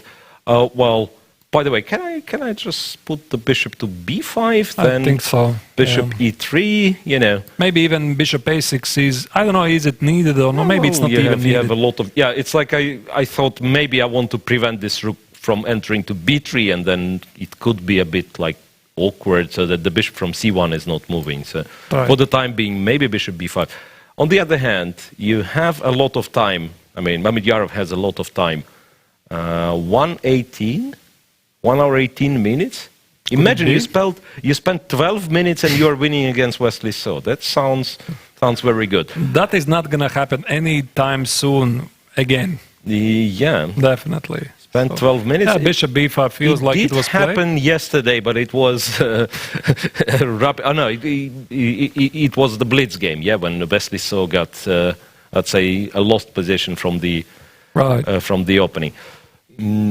Yeah, so bishop b5 is actually on the board. Perhaps restricting this rook's activity. I was wondering what is Grischuk doing there. Perhaps he is double checking. Am I calculating the count of pieces correct? I mean, there must be a piece for black hidden somewhere. I mean, a knight somewhere. I don't know. I don't understand. How is this possible? That why did just win? Is it the right position? And if so, why the game is still on? Something like that might be going through Grischuk's head. But jokes aside, I mean, everybody is surprised, including Mamedyarov himself. I mean, you do not expect this. One of the ideas in this position, again, now of course, it's not needed by any means, but one of the ideas in this position, the king from g2 goes to c2 and traps the rook on b1 because it can be placed on b3 or b1. It doesn't have any other squares. So as funny as that, it might be the case that at some moment black will have to play a6 to get rid of the pawn just to free the rook. Well, maybe rook b6 is possible, in fact. Rook b6 follow up with a7, a6. That's a possibility. But after rook b6, you can play bishop f4, intended to play bishop c7 if a6 happens. So I believe this rook simply never comes back into business. Well, probably he has to do something. He has to give up the a-pawn and somehow try to activate his rooks. Rook b6, bishop f4, a6, I would imagine. Yeah, a6, bishop c7, goes there, rook b7, take, and rook b2. Takes, rook b2, trying to attack f2, but once again, the feeling is like the amount of counterplay black can generate is very limited, right? So if I just go back or maybe just push the pawn when black is ready to double, I do something like that.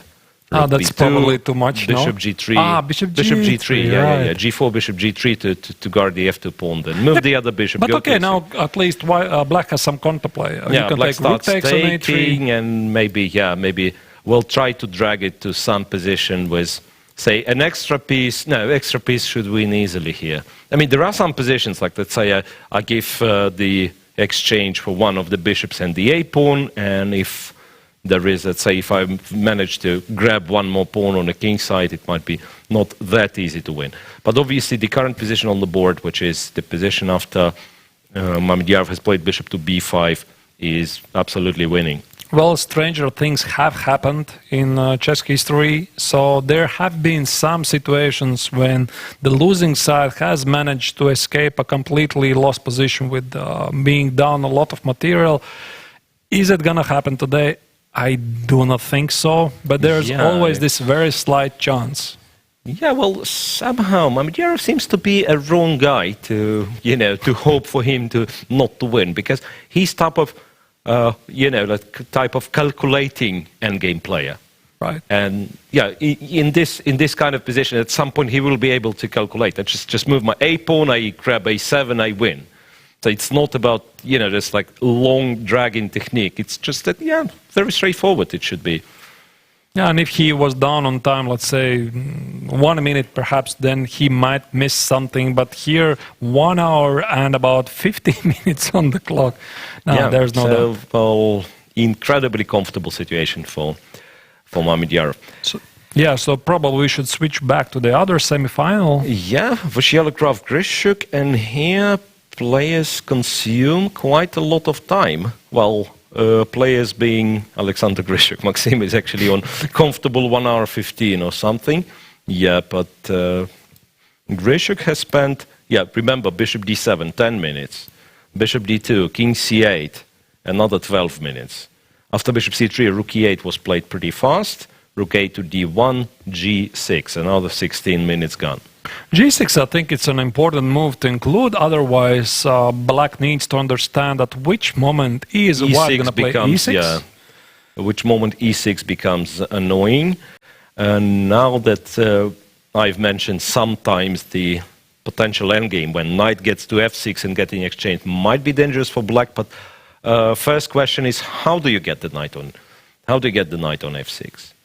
Because it has to be via e4. So far, knight g3 is not possible because black will simply take it. Realistically, g4, f4 is not there just yet, right? Yeah, but this looks strange, the way Maxime played it right now to play g4. Well, okay, probably he should do something, but... Apparently not g4, right? And black... Although g4 probably is met be immediately by h7, h5, and you can no longer that's the play problem. That's the problem. h5, and you can't play g5. You can't. Well, maybe you can play some rook d4, but that's extremely awkward. Right. And otherwise, you seemingly have no way to guard the g4 pawn. And then this kind of exchange. Oh well, maybe this is playable. Takes and knight f4. So the question is, of course, if black recaptures on h5 or tries to take on h3, but taking on h3 might be a bit too much. Well, something along the lines of moving the kingside pawns, because I just don't see anything else for white. So perhaps you actually mentioned before that white might start with the actual move g3, which might be more careful. G3, drive the bishop away. Let's say bishop goes to e7, I don't know. Yeah. And king g2. And now then, probably black will play h5 and try to block it. Probably black has to play h5 because, let's say, in case of c5, it is already g4. In case of h5, white is just on time to go king g3. Again, not claiming that this is like too much of an achievement for white, but at least white is getting somewhere. Right. Maxime has played knight f4 after g6. Wait a sec, where is it? It's the 17th yeah, move. and yes. knight f4. Knight f4 might have been some kind of a preparation move, because definitely white is going to play at the king side. I mean, there's nothing to do at the queen side. Everything is blocked, and only black can be playing at the queen side, so you have to move forward the pawns. Either it is e5, e6 something at some point, or you just have to move forward the pawns. Is it g3, g4? I don't know. Yeah, well, the other thing about knight f4 that it sort of stops, maybe not stops really, but in case of c5, you have to watch out for knight d5, right? Right. So probably something like b6 makes sense here, because you want to play b6, c5, presumably at some moment anyway, which is the standard setup for black in the Berlin system, and b6 looks just like a good move. I mean, and it doesn't really allow for white to take control of the d5 square immediately. And I would imagine for white, you have to move the g-pawn, I don't know, g3 or g4, and push forward the pawns. I was debating, in fact, should black play h5 somewhere, because an immediate h5 might be...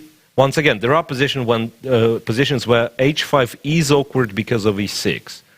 And bishop takes, knight takes, you have to take with the... no, maybe you can take with the pawn.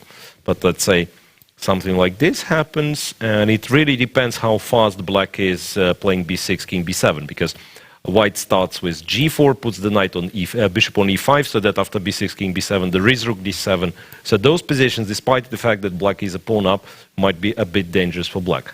But if I don't want this, then it seems that I have bishop g5 first, driving the knight to d3. Seems the only square. Well, technically e6 is also possible, isn't it? E6 here, right. But with the pawn on h7, it's different. It's different because it seems that I can take with the pawn. And the bishop is not impressive just yet, but probably will. Well, also, this is possible to test it. Something like knight d3, knight d5. Put the knight on e5. Not clear. Now that I'm looking at it, maybe Grischuk has to pay a bit more attention to this e5, e6 move, and somehow he cannot really stop it. Bishop e6 would be what white is looking for. Well, then, of course, he wants to play bishop g5 by the looks of it. I mean, he is looking at the line, you were mentioning it. Yeah, he was approaching the bishop on h4 at least. Yeah, he's not going to put it on e7 most likely, so not on d8 definitely, so bishop g5 is the best choice. I mean, the best logical choice, I would imagine. Wait a sec, bishop e7 might make some sense, because after e6, take, knight takes, there is bishop b4. And then... Well, but then you would need to understand what's going on after knight g5. Knight g5, and yes, black can take, pawn takes. Not clear. Yeah, that's not clear at all, A very big committal decision. But he has played bishop g5 already. Yeah, bishop g5, I think, makes most sense. And actually, the question is, what if now white actually tries this e6? Because, I mean, okay, obviously, I mean, e6 is not a mandatory move. I mean, he can play something like knight d3. So what about e6? Well, can we try to make it happen? Yeah. So E6? I think bishop e6 must be the move. Maybe bishop e6 after all, Knight e6, rook takes. No? Or is it? Probably we do take. Probably, with the rook. Rook takes, pawn takes, and some bishop e5, for instance. Yeah, now try to claim that you have some sort of a game going on at the king side. But bishop e5, there is a4, rook a5, rook d5, yeah? It's still very tricky, because... I mean, at least with pawn on h5, I'm starting quickly to... e6 is on the board. e6 is on the board. It's amazing. E6 It's a great is on idea. the board. So you can see Alexander definitely was ready for this. So when he was playing bishop g5, he was already anticipating e6. Yeah, and bishop takes indeed. That's really a great pawn sacrifice. Not that it's exactly a new idea, but it can be met, so it can be really poisonous. So Maxime definitely is still playing for the win here. He is not going to settle for immediate draw. Rook takes, pawn takes. Perhaps it makes sense to play a4. a4. Well, in this case, of course, black goes b5 and starts opening the files, but I just don't like the idea that black is playing a4, and whenever you move the bishop, he will bring the rook via a5 to d5. Right. Because otherwise, what do you do otherwise? And I'm not so sure that this a4 rook a5 is actually such a big deal. For example, let's say we try bishop e5, a4, and now I play c4. C4. I'm not sure. What is this? So that rook a5. Or perhaps I play c4 afterwards. For example, I just start with something like, instead of the c4, I start with f4, which is met by bishop e7 most likely. King f2, I would imagine. F2, yeah, rook a5 and now c4. Now c4. And what is this? Yeah, there is still some problem in bringing the rook into the game. But to be honest, I don't believe in this position. I just cannot imagine that white is going to organize something. You have to play b3, right? Takes, rook back. After all, it's like one weakness, but black is a pawn up. Yeah, right. Well, this pawn is not yet so significant, but why black has to be worse, it's not clear, right? Just like for the illustration's sake, I go here, rook d3, and I play bishop d6, for instance. Should be more than fine for black. Well, what else can white do? We shall see. So far, the rook on e6 is not yet taken. Could it be that there is an alternative to... No, I don't think there is an alternative. Perhaps Maxime did not expect rook takes on e6 actually to be played. So or this sequence of moves, because it could be that he was... Remember my first reaction, I said, I want to keep two bishops to take with the pawn, which probably was a bit annoying after knight d3 and then knight c5 or e5. Yeah, so maybe he didn't really pay close attention to bishop takes followed by rook takes. And then when bishop e6 is on the board, you understand. I mean, even if it's a surprising move, you have to take the bishop. You are not playing knight d3 here in this position, and perhaps here, for some reason, he decided to... So the only other idea I can come up for white, you want to activate your rook somehow at the king side. So, I mean, obviously the rooks go off. Yeah, you take on e6 no matter what. And now you try... And then some rook d3, Right, I mean rook d3, rook f3, rook f7. So what about that? It also comes with some ideas. I don't know if it's needed or not. h4... Bishop h4, rook h3, I target the pawn on h7, or h4, h5, and I create some kind of a weakness at the king side. Yeah, this actually, this looks much more convincing, to be honest, because at least in this case, I don't see how white might end up being worse. Right, so rook f3, rook f7, if this happens, that it's clearly in white's favor. b5 maybe? Yeah, probably. I mean, black needs to activate the king. King b7, rook b7, rook f7. And now black needs to activate his rook, but then again, bishop e5 is an annoying threat to reckon with. Yeah, a5 is hanging as well. And a5 is hanging as well. Well, this looks really... Yeah, this isn't pleasant. Yeah, this isn't pleasant. So perhaps that is the point. I mean, Maxime was actually expecting... Why he is actually sitting, he was expecting f takes on e6, I would imagine. Maybe he was expecting indeed pawn takes, so that black keeps one of the keeps this rook, and maybe at some point would go rook e7 just to guard the 7th rank. Right. Like for instance in the same variation, rook here. Not that I can see how to do it. Rook e7 here. But then the bishop is kind of awkward. Yeah, and also you need to understand what is going on after g3, h4 idea. The bishop is going to feel sort of awkward And rook takes on e6 is on the board, so I would imagine something like that is going to happen, or perhaps also bishop e5 and f4. But now that I look, rook d3, rook f3... Rook d3 looks much more promising. Looks very, very direct. We keep the bishop to control the a5 square once again. So rook d3, rook f3, rook f7. How about that? Yeah, that's a good question. What to do? So perhaps something like bishop I don't know. Yeah, that's what I was E7 looking at. maybe. Bishop e7, rook f3. And now activate the king. King the d7. problem with king d7 is rook f7 targeting the pawn and threatening bishop f6. Or maybe not.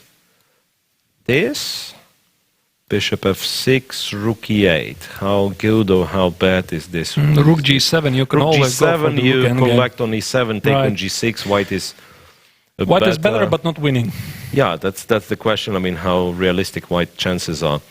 But it doesn't look the safest way for black, right? So in the current position, black is the pawn up, so maybe there is the way to, to just somehow return the pawn under more favorable circumstances. Okay, so one more time. If I do this, rook f3, this, and rook to d8. Yeah, intentionally played b6 so that a5 is protected. Right, so bishop e5 makes more sense, I believe. Bishop e5, yeah, but then I was hoping for a check and bishop d8, and when the rook takes on h7, black rook starts d2. himself, playing rook d2 and chase white's pawn, so it might turn into some sort of a race. Well, this actually looks reasonable, so I would expect something like that to happen. Are we missing something here? For example, like rook d8, and it could be that white... white has this move if he wants it. f4, and then the bishop is forced to... Well, that looks very powerful. Yeah, if f4 is annoying, because you're probably forced to go there, and then... wait a sec. On the other hand, bishop g3... Oops, no, not g3 is not possible.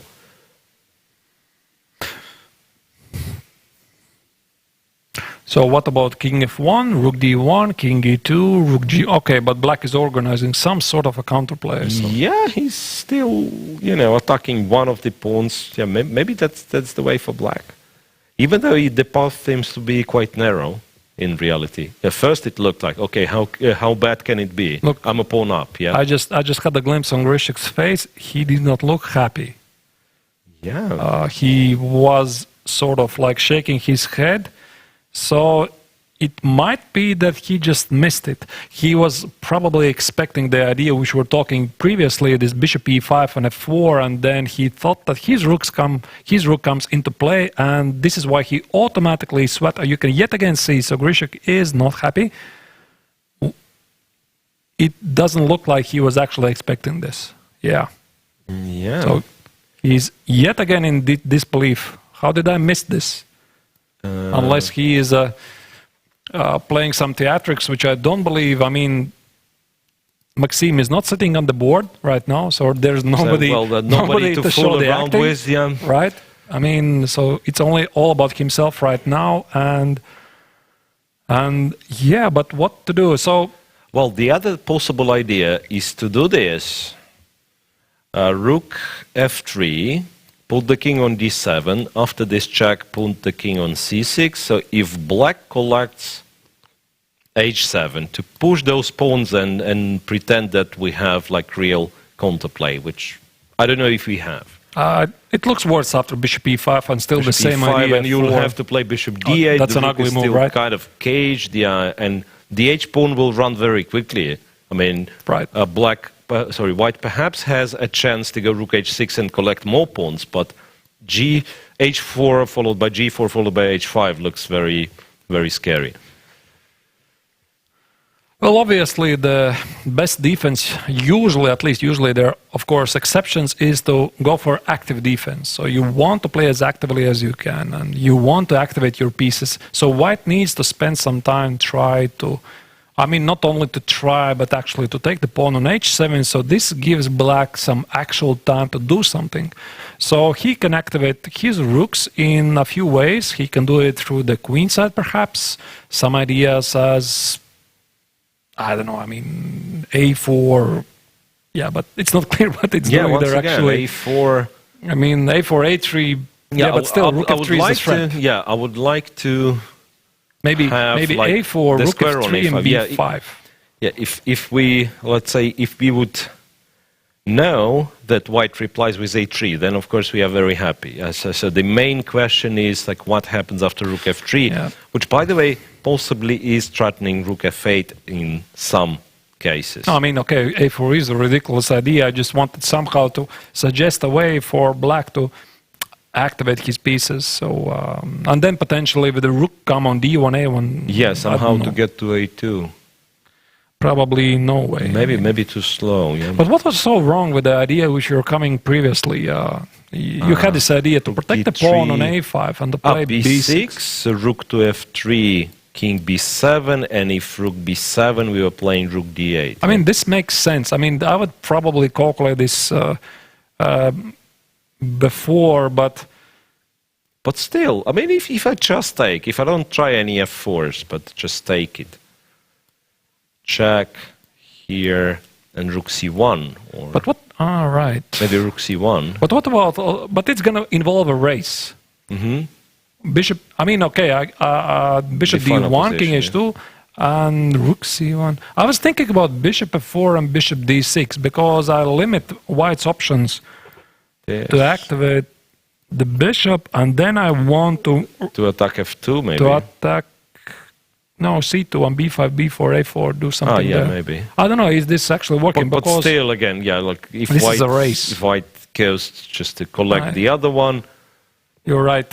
It's hard to, very hard to comprehend. Honestly, I'm not even convinced that this is bad because you might have like this move, you attack f2, you have bishop c5 at some point ready. Yeah, but the h-pawn runs forward very quickly, doesn't it? You just forget about the f2 pawn, you just go, yeah? It feels bad, I don't know. Yeah, h4, h5, and at some point it will be really perhaps impossible to stop this thing. Right, so what to do? So that's really the moment where Grischuk has to, well, this is the moment where Grischuk has to calculate all the possible options for the counterplay and come up with the best option possible. So I think it's safe to assume that rook d3 was missed by Alexander Grischuk. Grischuk, he imagined that white is going to play bishop e5, f4, and he was quite confident he is going to hold this position. So rook d3, rook f3 is an unpleasant move to meet, and right now he is trying to understand how to pose the most practical problems for white and get out of these unpleasantries. Yeah, I found the resource. I mean, if you promise me that rook goes to f3, I go king d7. Really. I go king d7, rook f3, king e8, and I hold the f7 square. Right. Yeah, but with all seriousness, it's not so easy to find a way that you are sure black will make a draw. Right? We found a couple of ways where black seemingly has counterplay, maybe survives, maybe doesn't. But I have another idea, but it doesn't work already. I have to admit. So let's return to the bishop e7, rook f3, king d7, rook f7, king e8, rook h7. Rook d8, and now I want to demonstrate you how black loses a pawn after rook h8, rook d8, and bishop takes on e5. Yeah, and that unfortunately doesn't work. And this shouldn't work as well because of bishop g7, yeah? It's not a great... Exchange everything on f8. Yeah, it's not a great way to find out, is this pawn endgame losing or not, right? Well, probably it is, because is. You don't have the chance to create a passed pawn yourself, and white will just march with his pawns. Mamedyarov and Wesley So played quite a few moves more. Let's check if Mamedyarov's position is still as winning as we were describing it. Mamedyarov comes up with a very funny way to, you know, I'm not sure if it was needed, but... Does he want to checkmate Wesley? I think the idea is to play king h5, bishop h6, and rook bishop c8 e5, checkmate. rook to a1 was played, rook c3, and then bishop f4, king f3, bishop e3 to guard the d4 pawn, rook b1, king g4. Yeah, is he really going to play king h5? And bishop h6 and rook c8? That's funny. Because in case of king g6, what happens? So there probably is rook c8, in fact. f5 check, checkmate king threat h4. in one move, rook g8. Yeah, but still, I mean, somehow he's getting to this king. You go f6, it's bishop e8, and king h5. You know, one doesn't need to win it in the endgame, right? I mean, if he can checkmate his opponent, even though here it's apparently rook b8. I come back on 7th rank, and then bishop back to b5. It could be that this is a start of an attack. That's one of the ways you win with actual material. You just create an attack because you simply have more pieces, right? Well, that's one way to win the game. There is no harm for white, at least, to try this idea. I mean, he can play it for as long as he wants. Yeah, black seemingly has no antidote to this whatsoever. So, yeah, so Wesley at least is not going to resign anytime soon, opposed to what I was expecting. So he still wants to try to make something happen in this game, and although the chances are very slim. yeah, absolutely. How lost is this position? Well, in fact, king h5 is still possible, right? Because I was thinking of that, like rook b3 takes, Bishop b5. bishop b5, rook a3, right? I mean, it has to be lost. It's equal number of pawns, 2 bishops against the rook, and a very strong passed pawn on a file. I think you just put the king back on something like e2, bishop f4, bishop c7, bishop b6, and then the a pawn just marches forward. Right, so you put the bishops like that, and then the pawn goes all the way to a7. Yeah. I think what Wesley is going to do, he's just going to sit passively. Because he has no way to improve his position. He has no active prospects. So he shouldn't blunder the checkmate. Rook h1. So rook h1 is h4. h4, I would imagine, and something like, I don't know. h4, and now you can play king g6, in fact, because there is no square for h4 on h4 for this king.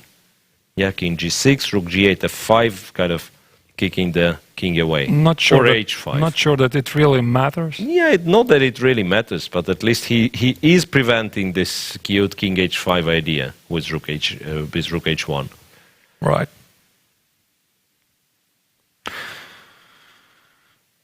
Yeah, I mean, there's always this eternal discussion. How long to play is appropriate in a lost position? I mean, there is nothing wrong, even theoretically, to play until the checkmate.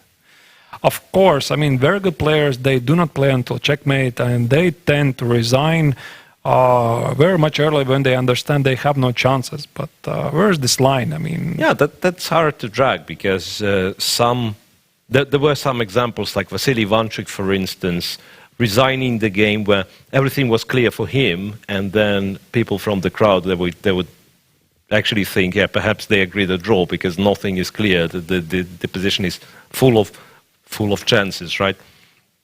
So, yeah, the line is somewhere in between, yeah. And Vishy Anand also has resigned a number of times. He just believes that, for example, computer says, I mean, for the spectators, the computer says +2, and he knows it's a strategically lost position. So he resigns very quickly. He believes that his opponent is going to win this very easily. And not only Vishy Anand, many professional players, and most of the professional players, they resign very quickly, hopeless positions. Not just to waste opponent's time. I don't think they really care about opponent's time, but not to waste his time. Their own time and their own energy, right? But there's always this question, how much is appropriate? I mean, because at one moment it starts to look ridiculous. I mean, you are having this if you play lost position. rook down, it's too much. Yeah, but here you have at least some practical chances. Obviously, perhaps white is going to misplace something, because on material, white isn't really so much ahead. What is it? I mean, it's something like... 2 bishops? 2 bishops versus a rook. Yeah, 2 bishops versus the rook. I mean, technically, this is a winning position, obviously, because those 2 bishops are so powerful. But still, you have to... Yeah, but you have to prove it. Yeah, it's like if, for instance, there is no a-pawn and white starts moving his a-pawn, then this would be a proper time to resign, perhaps, but not yet. I believe everything's... Well, perhaps this is a very good moment to mention that we have yet another tournament here in the Riga Chess Festival, which is going to start tomorrow. It is the children tournament. Yep. Under 14, many children are going to gather here in the Latvian National Library. The tournament starts tomorrow. If I remember correctly, the first round starts at 10 a.m. in the morning, so children will have the opportunity also in the spare time to follow how the world's best chess players from the world, they're playing here in Riga, and for them it's an amazing opportunity. Yeah, so not so many players left, I have to say, but yeah, still it's nice. And yeah, remember those times, like first time I played a game against the national master, and it was a simultaneous display game, of course, when I was like 12 maybe. There was a huge event for me. So of course, for those players to see the very best, like Grischuk, Mamedyarov, Wesley So, Maxime Vachier-Lagrave, to see them in the action, that might really be something. So who knows, perhaps a future star is playing here in Riga. I mean, he is going to play starting from tomorrow, watching these best players in the world. And sometimes for these kids, all is needed is the inspiration that you can be like one of them after something like 10, 15 years. Right, so king goes to g6. King g6, not to miss any immediate checkmate. So h5 will be not possible, and yeah, probably at least unneeded. white is not winning just yet, right? In case of rook c8, there will be h5. Kind of kicking. Or f5 also, for that matter, is possible. No, but for some reason I thought that if you play f5, you technically do not stop the threat of rook g8. Yeah, and then you can return back to g7. Yeah, right. Or play f6, but then after f6 there's f6, or even f6. I mean, the only idea I can imagine for black, you have to push e6, e5 at some moment. And if you play f6, f5 right now, well, then you cannot really play e6, e5 anymore, so you need to play this preparation move f7, f6, so potentially play e5, but the big problem for this maneuver is that white is not obliged to take on e5. Yeah, I mean, in this particular case, it seems that white is just winning by force, going h5. If the king takes it's a funny check right. from e8 and then checkmate on f7 to follow. If the rook takes, it's the same reason, bishop e8 winning material. If the king goes back, it's h6 and then once again check from e8. Yeah, also I would like to use the opportunity to remind our dear viewers, you can post your question at one of the official YouTube channels. It's either World Chess YouTube channel or FIDE YouTube channel. We are from time to time monitoring the channel, and if you have an interesting question you would like to be answered, definitely you can use the opportunity and post it there, and we'll do our best and try to find the time and actually answer it. So bishop d3 from Shakhriyar Mamedyarov. Black, of course, takes the opportunity to meet a check with counter-check. He goes f5. Right.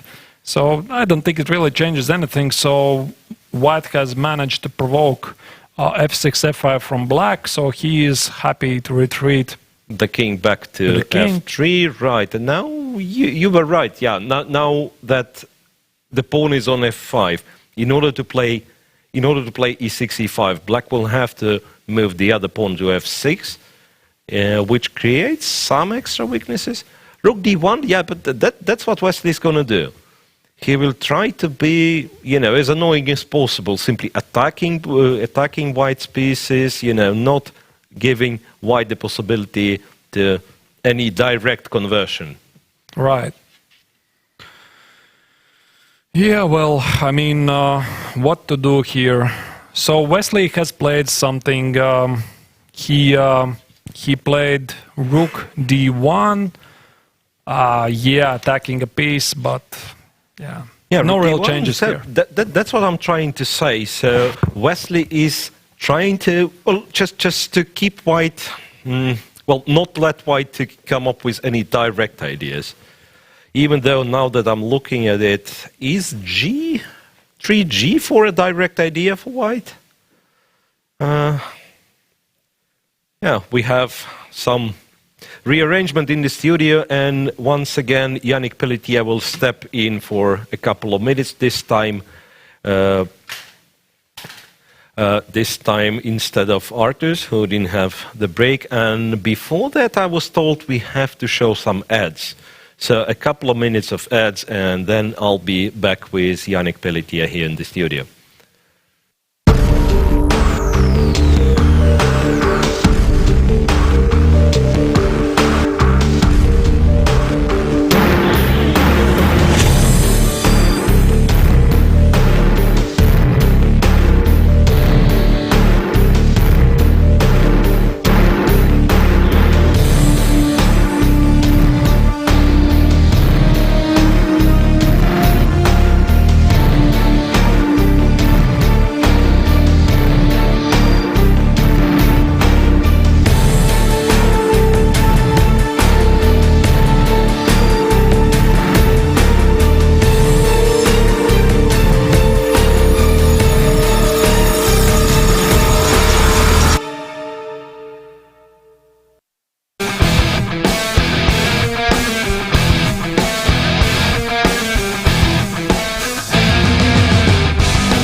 Yannick Pelletier once again in the studio, famous grandmaster and as well a chief press officer in this tournament, right? Exactly. So, Yannick, I wanted to ask about your experience playing the knockouts. Knockouts. I only have one time experience when I played the World Cup in Khanty-Mansiysk 2009. When I eliminated Yangyi in the first round. But then came another Chinese, Li Chao, and we had some sort of tiebreaks. It was the only year where there were 4 rapid games in tiebreaks. Right. And there was one year that was special, exactly. that the tiebreak was prolonged and you could play like really a lot of games. It was, it lasted like 4 or 5 hours in total, and I lost the 3rd game, I won the 4th, and then we moved to the Blitz, and that's where he knocked me out. But it's in general it's quite interesting to play there. There is a lot of tension. I mean, you have to be focused, and you feel the tension even when you win a game. I mean, the second is there, and you must not lose, and it's not so There've been so many examples when even the most solid players, and sometimes having the white pieces and only needing a draw, that they just cannot withstand this pressure, right? Well, that's exactly what happened to me. Not that I am especially a solid player, but I won the first with black against Li Chao, and I lost the second with white in classical. That's how it happened. Yeah, so it was not very fortunate, but that's how it happened. Yeah. All right. So we have Mamedyarov and Wesley So on a screen, and it's very likely that Mamedyarov will have a situation when he only needs a draw, even though he will be playing with black, right? Exactly, yeah. Well, you can see from the body language that Wesley So is more or less already... has given up. More or less given up, yeah. But sometimes it can be treacherous for his opponent, because that's maybe the reason. I've lost interest. You can do whatever you like, and then whenever you misplay, I'm back to the game. At that small point where you lose your focus, then I'm ready to strike back. But okay, what can he do now? He knows he's lost, and right. So it will be a tough task for Wesley tomorrow, he will have the white pieces. He can open either e4 or d4, so he has played both throughout his career.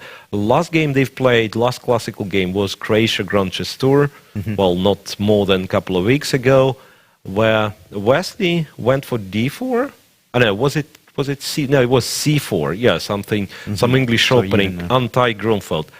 And Shak sacrificed the pawn. Wesley So gave it back, got some slight positional advantage, and won.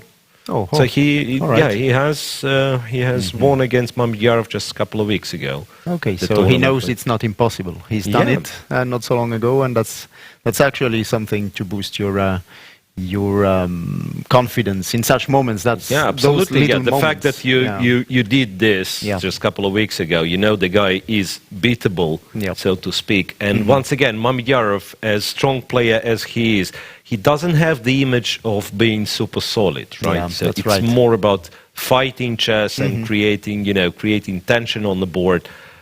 So I'm not even sure if he has such experience, like playing for a draw. And the game ended after Shakhriyar Mamedyarov has played g3, g4, because g takes f5, e takes f5, then the rook is getting to c6, king is getting to f4. Just loses everything, the whole house collapses. So Wesley So decided he had enough. Then we can quickly look at Maxime's game against Grischuk. Well, nothing has changed. The rook is still on d3. Rook d1 to d3 was the last move. Grischuk is thinking he must be approaching a time trouble already. Yeah, that's the only thing which has changed. Half an hour ago it was the same position, but the clock is position. So Grischuk, I don't know how much time is left, like 15 minutes possibly. Let me check here.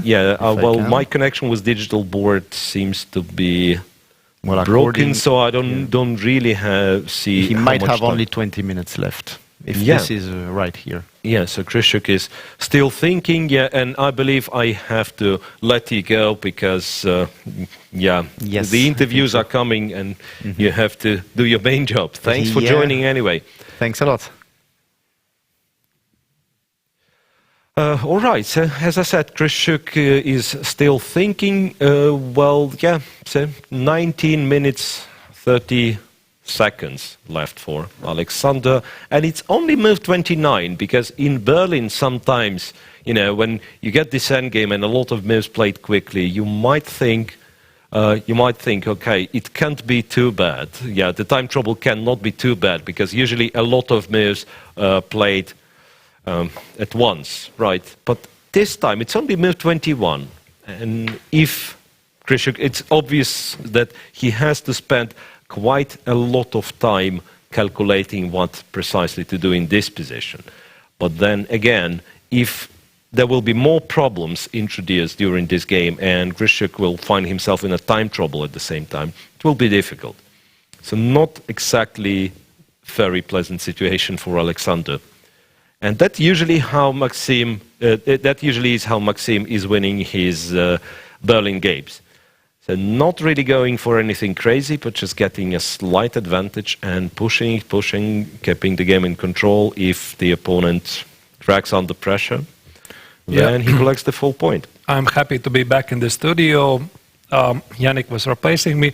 I'm a bit surprised that Grischuk is still thinking for so long. Probably he cannot really find a direct way to continue this. Find the proper way to continue the game, because definitely he missed this move, rook d3, rook f3 maneuver, and it's not an easy task for black not to wind up in an immediately lost endgame. And this is why he's spending so much time. Has to take a decision, it seems, and I was wondering if, once again, I believe we tried this, b5, rook f3, and then we were looking at king b7. But what happens if black just pushes the pawns forward, like b4, and then a4, and so on? So, for example, I would imagine I would play something like bishop e5. Bishop e5, nevertheless. And a4. Yeah, let's say a4. With the point being that rook f7 can be met by something as bishop d8. Yeah, bishop d8. And if White takes, Rook and H7, then Rook A5. So, well, I have two far advanced passed pawns, or not passed pawns, but far advanced pawns. If I can get to those pawns on second rank, like Rook D5, Rook D2, then maybe Black will be able to generate enough counterplay. Right, this makes sense. Yeah, and while Grischuk is thinking, we might have a guest in the studio. Yeah, it seems so. We'll figure it out. Yeah. And while that is happening, I don't know. I mean, what other options are there for Alexander Grischuk instead of B5, to remind B4, you, and yeah, A4? the position is still the same. The Rook is on D3, and you know what? I'm looking more and more at this, and I remember Grischuk. I mean, it was quite a long time ago. I think it was 2012 Olympiad when he won the very similar game with White. Well, the bishops were not there, so it was a Rook endgame, but with a very similar structure. He won such a game with White against Sergey Movsisyan, if I'm not mistaken. I believe it was 2012 Olympiad in Turkey. Yeah, right. So he, of course, is familiar with all the dangers of this position. So that's what I'm trying to say. Right. So Alexander is still thinking for a good half an hour and still is not making a move. So definitely he is not happy. But I mean, how long can you be not happy about the position? You have to make a move sooner or later and get on with the game and play for something. And in the meantime, like I mentioned before, we do have a guest in the studio. Shakhriyar Mamedyarov has, thank you, joined us here in the studio. And can you perhaps explain us what happened in the game? Okay, we played some old variations. I played this novelty, new move.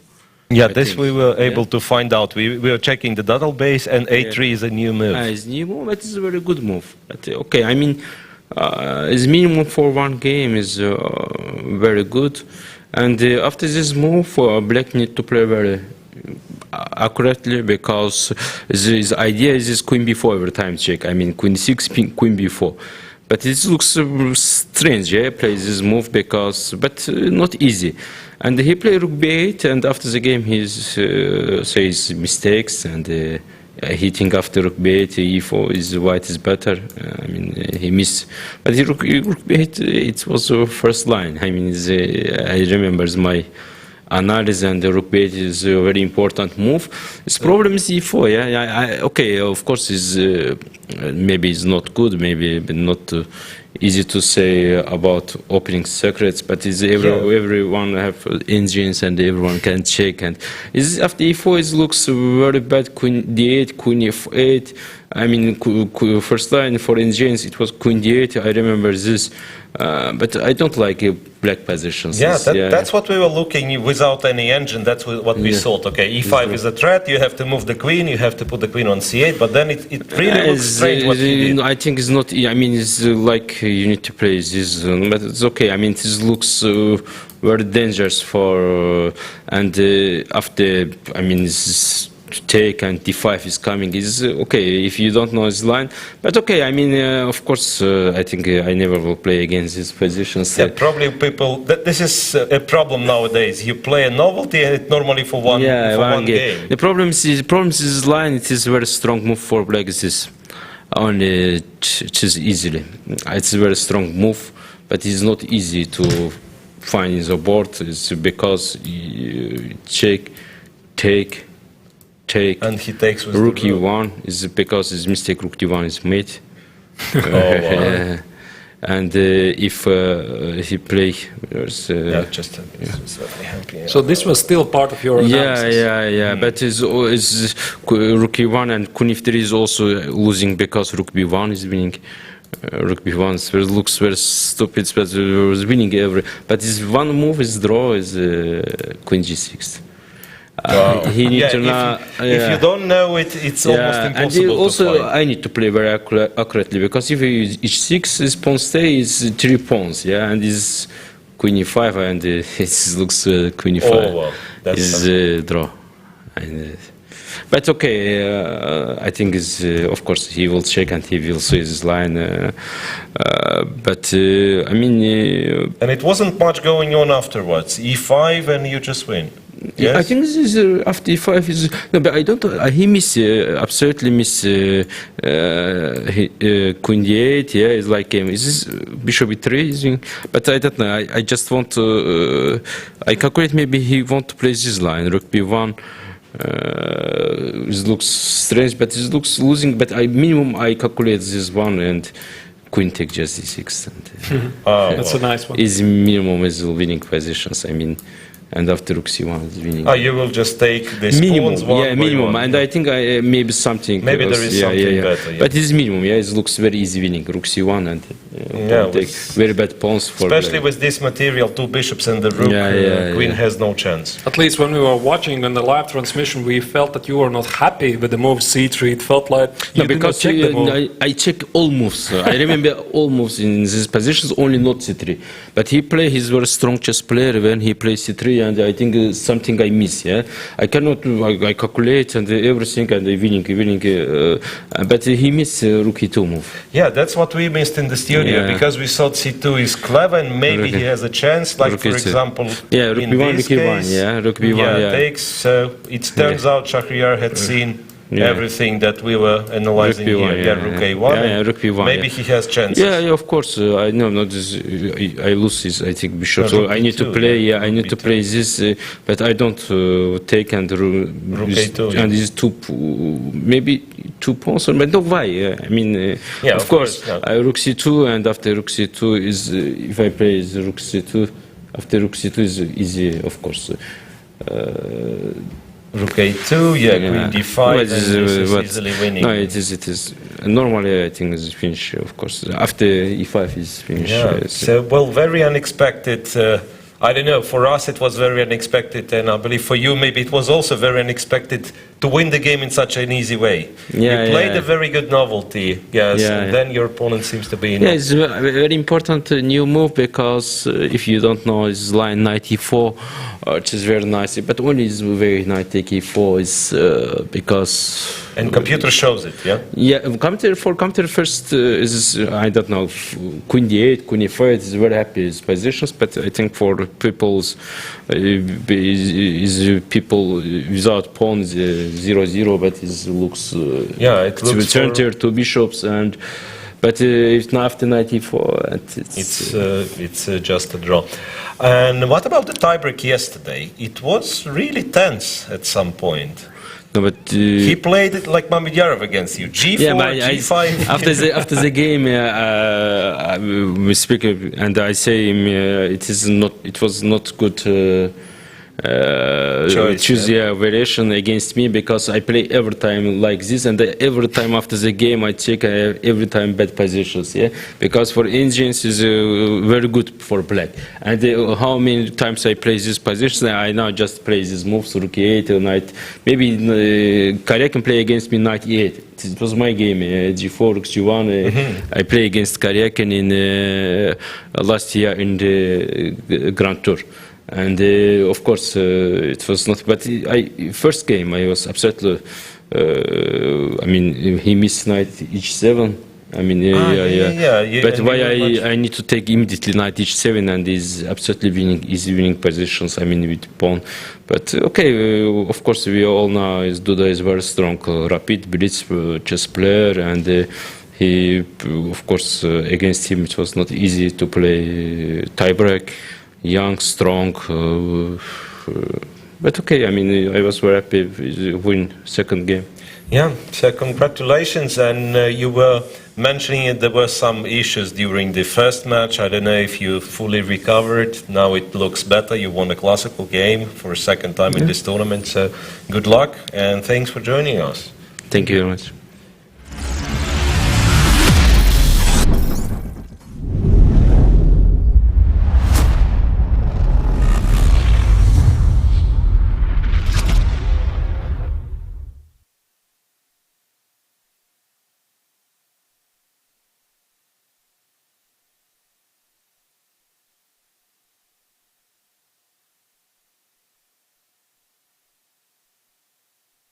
Yeah, and that was Shakhriyar Mamedyarov with us in the studio. It was amazing to see for him scoring such an important and quick victory. Really unexpected also for himself, and since you were witnesses, he did not really expect this move c3 which happened in the game, and I guessed actually correctly. He was not happy initially, like Shakhriyar said, that you do not really expect strong players by making such big blunders early on, so definitely his first thoughts were that he expected that he had missed something in analysis, but apparently he did not, so he calculated everything to the win, and it was a smooth win for the Azerbaijani player in the end.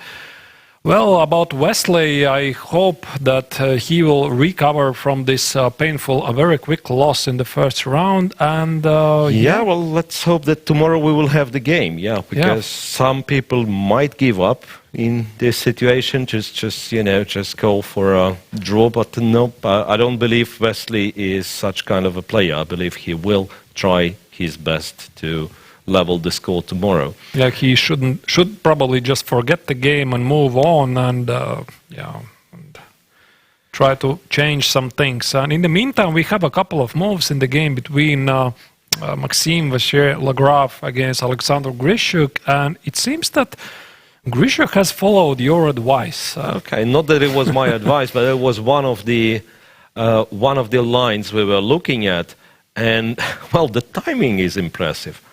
33 minutes he spent before playing b7, b5. Well, it was a critical position, wasn't it? Absolutely, yeah. So here, as we were looking, if you guys follow us and remember that, we were looking at least 4 different moves. It was b5, it was b6, it was a4, it was bishop e7, and possibly something else. Yeah, and I was saying that perhaps c6, c5 is also an option.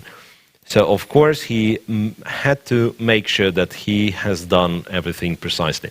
So, b5, rook to f3, b4, bishop to e5, a4. So now, white has a chance to simplify into a bishop's ending, which will be a draw. Rook f8.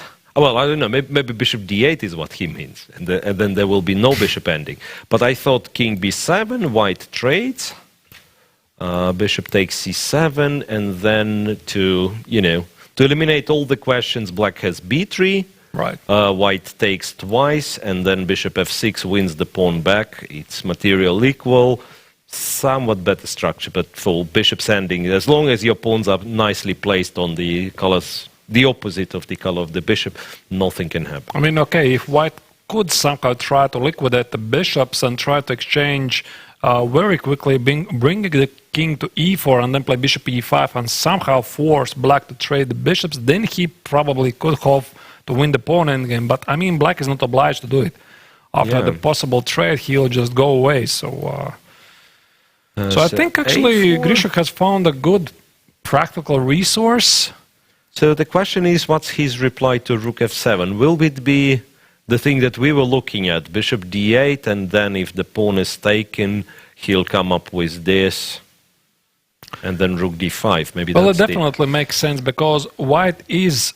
Or maybe a3 now. Remember you wanted to play a3. Maybe this is the time to play a3. And then play rook a5, rook d5. a3, if b3, then rook a5 with the tempo, f4, rook d5 with the tempo, and who knows, maybe it's black who's playing for win, because now those c2, a2 pawns seem to be helpless. Maybe it will even end up with some kind of a repetition, something like rook h8, king d7, rook h7. I mean, white cannot continue, black cannot continue, and as it often happens, I mean, both of the sides just have to call it quits. This, and now with king b7, it gives me the time to go king f1, right, and king e2, guard the d file.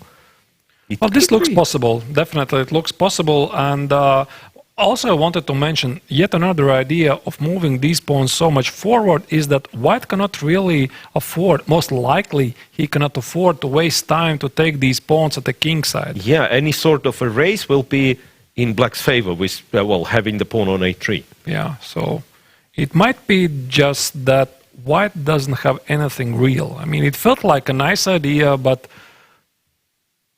but at least black, by the looks of it, is holding. Yeah, and there is a possibility that Maxime will play rook f8 and wait. And I'm thinking, I think rook f8 is agreement to the draw, isn't it? Yeah, after king b7. But my point is, can black all of a sudden get ambitious? Because now the pawn ending, it's pawn up for black, Yeah, right? but you just play something like rook h8, I would imagine. So I cannot imagine this for black to play for the win with such a passive king and f4. Rook a5, f4, And rook... oh wait, there's rook d5. Rook right. d5, yeah. What so if now I activate the king f1? King f1, yeah, and I still can't take the pawns because bishop f6 is there. No, that's... I don't that's believe that actually black can play here. He should be happy for the felt draw. like being too much. Playing for a win, keeping the king on c8 and moving his bishop back, yeah. Right. It's just that, yeah, just to check if black can or cannot allow himself to be ambitious.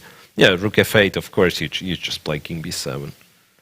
And maybe it is important to include a4, a3 at some point. Well, that's something what Maxime doesn't want to do. I mean, obviously, he still wants to play on, and especially he sees that his opponent is so much down on time, and he has the time advantage.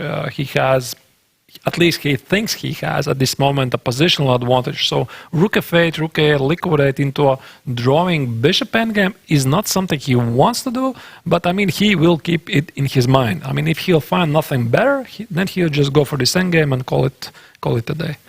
When I said, how was the other line we were trying? Rook f7, king here. And what if white plays some prophylactical move like king f1 first? So that after a3, b3, rook a5, f4,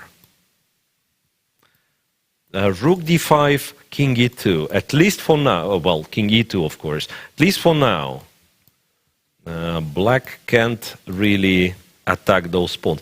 Maybe black in this case has rook d7 and once again transposing to an endgame. But we have rook f8 check on the board. I believe the idea is to move the king further to b7 and then continue with rook f7. I would imagine. It could be. It could be. Although, now that I'm looking at it, I start to question what happens after something like rook d8 even might be possible. It's not so clear. Rook d8, so that a sudden resource. If white takes, black, of course, is happy to go forward with the king, and then rook d1 or rook d2. Right. Yeah, if the bishop takes, black has rook d1 check, king h2, and might claim that it's a sort of a similar. It is similar. I'm not sure. Is it exactly the same? Although, okay, you still need to understand what's going on after something like f4.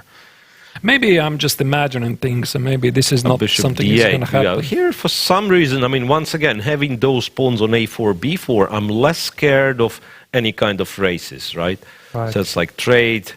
If this happens, rook d2, I'm pretty sure black is more than okay. Is Alexander still choosing between bishop d8 and king b7? Can it be?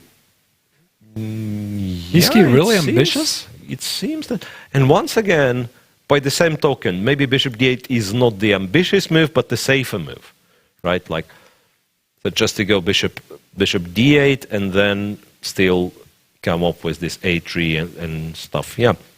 Anyway, Grischuk has the time. In his universe, 10 minutes is more than enough. How much time does he have? Well, around 10 minutes. That should be enough. Move 23. So it's 10 minutes plus a total of 8.5 minutes of increment, right? Right. Well, I cannot really imagine him playing bishop d8. Perhaps he's just double checking what happens after king b7, because perhaps he just wants to make sure he's not ending up in a lot worse bishop endgame. For example, trade, bishop c7, and this resource of b3 is important because let's assume, I mean, if black doesn't have it, he plays something like king b7, bishop e5 does something, and white goes b3, right? And this is sort of slightly unpleasant, although probably still should be still easy holdable, but Yeah, this is not something you'll be really happy about. Well, probably should be draw, no right? major things, yeah. Put the king C5 on and bring the D5. king Right. to D5. So it has to be a bit more weaknesses. It's like if in some moment white would have been able to play A4, black doesn't take it, and then we go for this endgame. Then, of course, white is very happy. Right. So right, king B7 seems to be good enough. But Grischuk is still And bishop thinking. d8 is just counterintuitive. I mean, even if white manages to bring king f1, king e2, f4, I mean, there is no way that black is playing ever. Yeah, this for king the win. f1, yeah. King For f1 and instance, king this, e2 and f4. f4, rook d5, king e2. Even if he manages to keep the pawn, rook d7, but I mean, players of such a Wait caliber. second. No, What we say is just nonsense, Right. honestly, because here it's bishop f6, and how do you unpin yourself? Yeah, I see. I talk complete nonsense because Grischuk did play bishop d8 in the end. No, That's a surprise. But I called nonsense my idea of playing rook a5, rook d5, because this is... how do you unpin it? Well, you go c4, then you go c5, then c6, then king c7. That seems the only way to unpin. Well, looks dangerous. That is dangerous, isn't it? Yes, bishop d8. We are questioning this move, to be honest. I'm not necessarily sure that this was the right decision. I'm officially surprised. Well, perhaps he did not like, indeed, this line after king b7, rook f7. Something here, because the king supposedly is dragged further away. Yeah, but and then in some moment, white will have a tempo with rook d7, let's say, returning the rook to d file. Maybe that was the issue. Something, perhaps he felt he has to play something like bishop d8, but I mean, I cannot imagine this. I mean, this is strange. And still I don't quite understand, your rook d8 move seems to be... It makes more sense, at least, judging from this point of view, to play rook d8, to play active, not to play passive. You know what, maybe this is the problem, this very moment. So that... I know, this is not a problem. I give a check, go to d8, yeah? Yeah? Well, maybe even f4 is a problem, I don't know. f4, I was still not Although we were looking sure something about. similar. f4, bishop h4, and then this bishop gets to g3 and so on. No, my brilliant idea was that you gonna take, I'll play g3, I'll play f4, force the bishop to h6, and then take on h7. Oh, well, that sounds nice, but the problem is, that black actually takes, and after g3, gives a check, and goes bishop d8. Right. So ending up being 2 pawns up. That doesn't really work. So what after rook d8? Yeah, here after rook d8. Maybe white just has to take it. Bishop takes on c7, so Bishop that takes on forces c7, rook d1. Check, king goes here, king goes to a6. Although there's still this f4 threat, and you play bishop d8, right?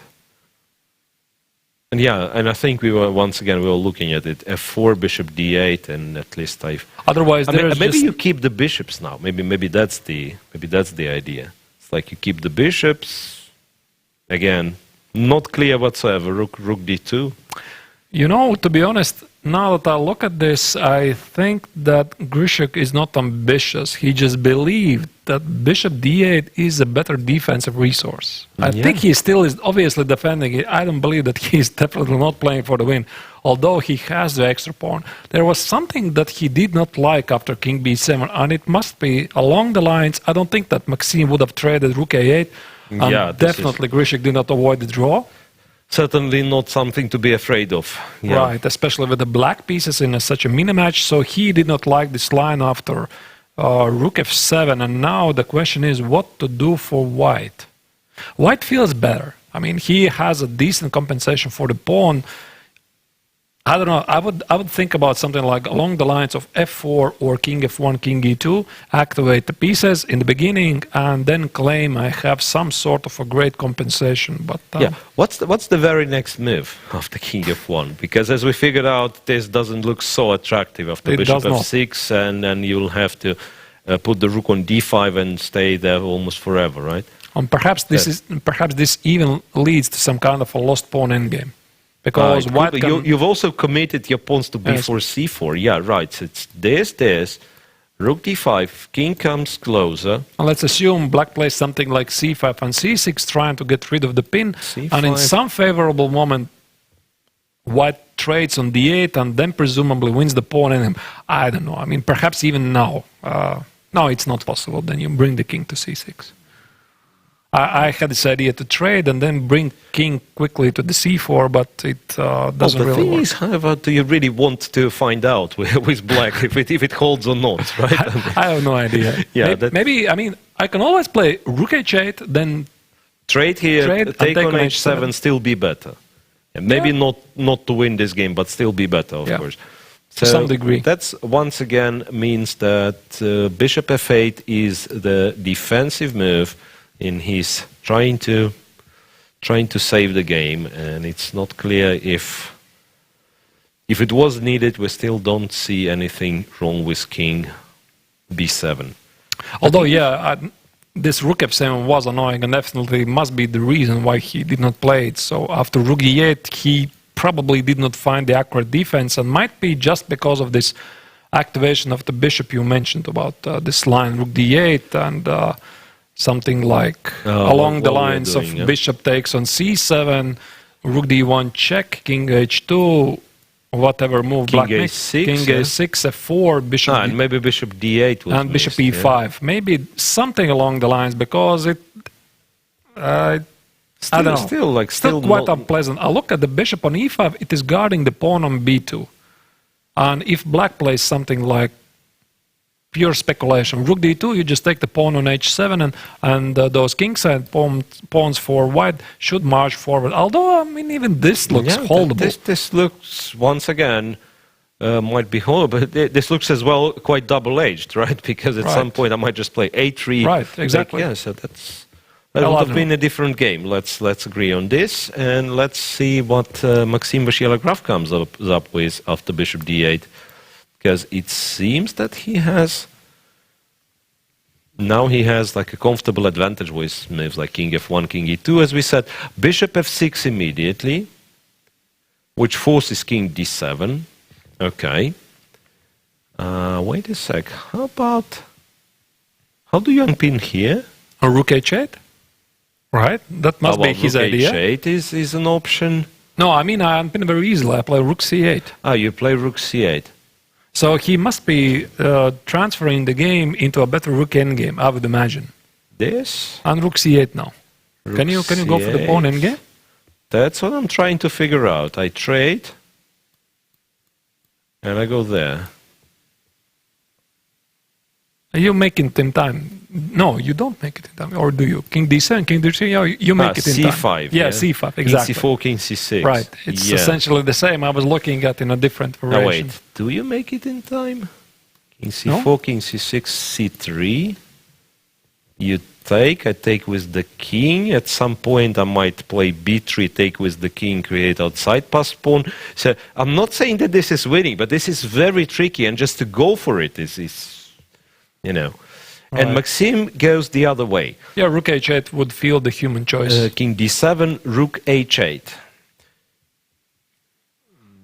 But still, with the king so far away, can he actually hope to win this? Although, right, he is not even obliged to take on d8. Look at this. I mean, if black actually plays rook c8, he can even take on h7 and then move away with the bishop.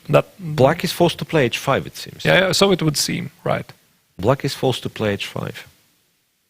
Because really, after rook c8, this is completely winning, because it's the same rook endgame, but right. Or pawn endgame, if you like. That's a nice resource. Slight difference that white is the pawn up on the king side. So h5 should be played automatically, and now white probably can play something like f4, I would imagine. I have a question. If I do this... And b3? I would imagine, no? b3... sort of like automatic response? No, that's not right. No, my point was that I wanted to sack an exchange and take the pawn on b2 and not to lose my a-pawn. Because in this line, if I take this one immediately, rook takes, bishop takes. If not for rook a4, I would be relatively happy. If I'm allowed to put the pawn on a3 and then, you know, moved like c5, c4, maybe I'm not lost, like completely lost. Maybe that would be a chance. But of course, yeah, rook a4 and it's all over. Yeah. So it would seem. So I don't think that is a possibility. So what about h5 right now? So how do you proceed if you're white? h5. Well, the least I can do is to go rook g8 and still enter the same rook endgame after rook c8, take on d8, take on g6.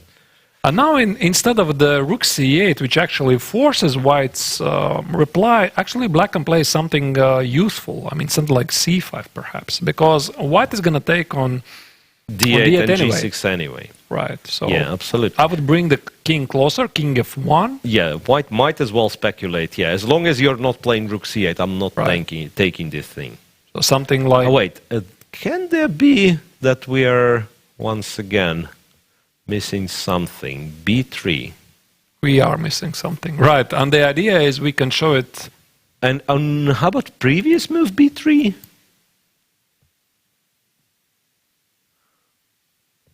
How about... No, but we are not missing. Anyway, because a takes on b3 supposedly wins, no?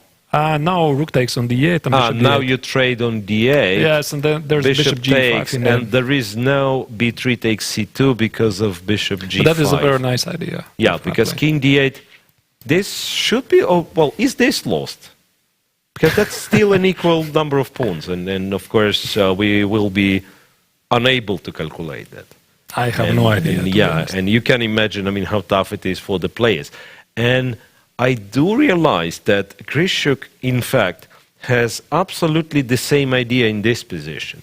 He can go for b3, where the king is actually further away, right? Right. So a takes. Well, now at the very least, white can take on h7 and take on d8. But this is a draw, right? I don't know. Yeah, it's essentially the same. Yeah, and black wins the piece back. Yeah. Okay, one and c1. So if he's going for this. Look at this. He b3 played. Yeah, so maybe this is what he was calculating. Wow. So b3 played. Now everything's going to be revealed very, very soon. And did Maxime miss it? Well, I don't think you usually expect something like this. When you play idea like rook f8, bishop f6, rook h8, you expect that black is going to do something obvious like rook c8, perhaps c5. b3, initially, I would not exactly include in my calculations, but so probably Maxime already expected it while Alexander was calculating. Takes, and now white has... Obviously, white cannot take c takes on b3, right? Because cb3, that's rook a1 check, and then the bishop on f6 is taken. And that is a sad game, a sad end of this game. So obviously, a takes, at least you have to take with the aim pawn, because you cannot take on d8, right? Rook d8, bishop d8 is... Yeah, this is also like a different end. Funny variation. B takes a2 and black promotes, yeah. So ab3 seemingly is forced. Now what you can do, you can capture here. And that should be a draw. King d6. Bishop takes d8, right? Although I'm not so sure if this is a draw, because the g6 pawn might be falling. Wait, but I'm taking this one, I thought. And bishop g5? Bishop g5, I'm coming up with a check. c1 takes, and it felt like black should be on time. I mean, you can take the g pawn, right? Wait a second, Yevgeny. I had no, I have a ridiculous idea. I had another idea. I thought instead of the rook a1 check and c1, I thought to make the eternal attack on the bishop. But it probably doesn't work, does it? Rook a5. Rook a5, that was the idea, but I'm not so sure it works. I can give a check. And e5. Can I force a draw here? There. Yeah, bishop h6 is a very good point. Probably still you will have to settle for No, I had this c1, idea. yeah? If you play bishop e3, yeah, that's nice. Yeah. Then rook a1 check, king h2. That was my big idea. Maybe it's not so big after all. So king h2 and rook e1. e1, and still he goes back to g5. Yeah, and still goes back to g5 or h6 for that. Essentially, yeah, what we are trying to get is some position like that. And in case of rook g7, black has rook c2. And I believe that those c pawns are just as dangerous as as white's pawns here. But I don't think it's that hard to say. white is not even risking anything because he can try to bring the king closer, king g3, king f3. There's no way he's ever gonna lose this. Yeah, no, white will never lose. Yeah, So it's a good I'm trying to say that black should be holding this, but so this is a very That's good one try. of the possible tries. But what else is there? I mean, you can always go for the pawn endgame, right? Yeah, but this is I believe the crucial question. Like this, and then I trade the rooks on d8. And now bc2, bishop g5 is just lost. Right. So black has to capture on d8 with the bishop. C takes b3.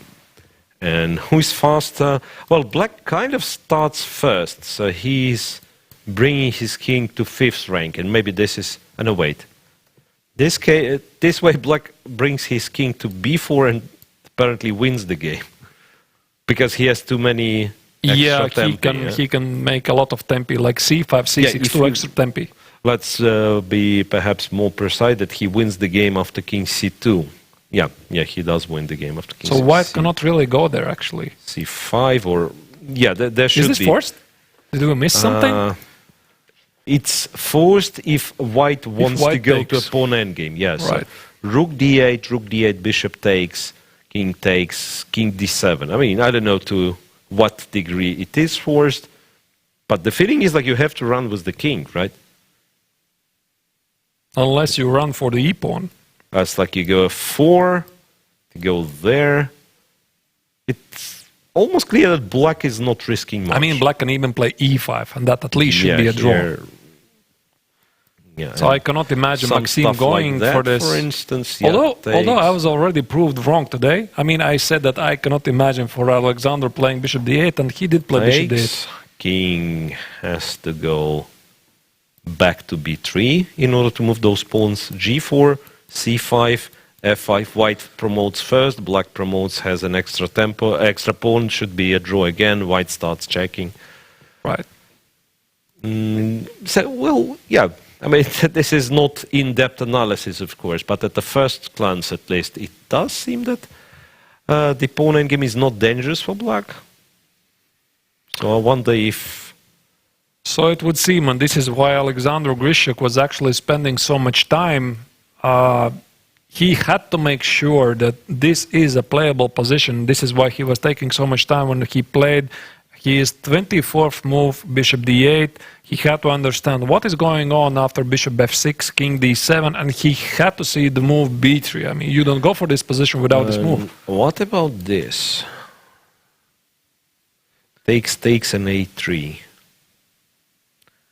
Can this be dangerous? Point being that perhaps I just want to swap here. Let's put it this way. If black doesn't play c5, black, saves the pawn, right? Just trade. I have an outside passed pawn, right? King f1. I mean, you're not even obliged to rush. Yeah, first of all, I'm not even forced to take yet. But you can make a useful tempi like king f1 that should be decisive. Yeah. So that's what I'm trying to say. And does black have... So I would imagine black needs to play something like c5, c4 very quickly, and then becomes the idea of sacrificing the exchange. Right. The problem after c5 that if white trades now, he's not on time. King f1, but c4, king e2, c3. But I think there is another problem, Yevgeny, because after c5, I'm already threatening to play bishop takes on f6, which was your idea. After king f1, there is bishop takes f6. And after rook a8, bishop b2, rook b8, you have access to c5, c4. Yeah. Well, Takes. This looks very risky for white. c4, a4. No, a4 I've already c3, lost after c2 ends the game. Yeah. And it is the game no matter what, because king e2, it's still c3, c2. Right. So at least the first glance at this position is that a3 He's met with c5. He's met with a very powerful c5 idea, and white cannot, unless white, of course, continues something like bishop c3. I mean, or takes first and then bishop or, c3. Yeah. Right, or takes Check, first. king goes somewhere and Bishop c3. And so what about that? but this is... I don't see white being better here, honestly. This rook c4, always they're going to be a threat to sacrifice on c3. Don't see white being better in this position. So you can understand why Maxime is right now taking his time, because he has so many lines to calculate. I mean, the first line he has to calculate. Should I go to the pawn endgame? I think it's quite simple. He'll calculate that black is going to bring the king to the b4 and probably make the decision it's not playable, right? I mean, usually you have to you have to draw the line and say, okay, this is not playable. The second, he needs to understand what is going on if I include a takes, rook d8. I mean, it's essentially the same, but where was this second line? The rook endgame. There was the rook endgame as well. Right, the rook endgame. Takes on h7, king goes here, takes and now here. bishop d8. So, and now this position, after b takes on c2, bishop g5, this is all forced. For these guys to calculate this line, this is a piece of cake, to be honest. But, I mean, at least the first 4 or 5 moves, it's absolutely forced. He has to understand what is the final position in this line, because he does win the g-pawn, and then we covered this line earlier. I make an assessment, can I do this? And then, finally, he needs to calculate... Yeah, something like that. Yeah, and this position, I think it's actually quite possible that he might go here. And the third choice he's facing right now, that he might actually, after b3, play c takes, a3. Presumably, there is no immediate capture on f6. At least it doesn't look like there is, Yeah, unless and c5. now we go c5. Wow. Aha. And now we go c5. Look at that. And, wow. Wow, you need to calculate this. Then you do this. c4. Rook goes here. And black plays c5 and black plays king c6. And do you want to play it on the board? And then b2 is gone. And yeah, I mean, this looks scary. It's not an easy decision. I mean, it looks really scary for white, because this pawn turns into a monster now. Well, and once again, c5 is forced, c4 is forced. Here, black already has choices. Black can take this one, take on a3. I mean, and knowing how quickly Maxime calculates the lines, I mean, he's definitely already checking this line. And I mean, at some moment, you have to trust your initiative. I'm sorry, not initiative, but intuition, yeah. Right? So if your intuition says this is dangerous and you have something safer as an alternative. My intuition says I don't want to see a pawn on b3, to be honest. Yeah, so does mine. So I would probably go for this rook endgame, because that's the safe choice. Unless, of course, Maxime calculates it. And what is the alternative here? There's no other alternative. Yeah, pawn endgame doesn't really work. This one with extra exchange seems to be very dangerous, so that's what you do. Yeah, you take a b3, you take what we said on h7. Right?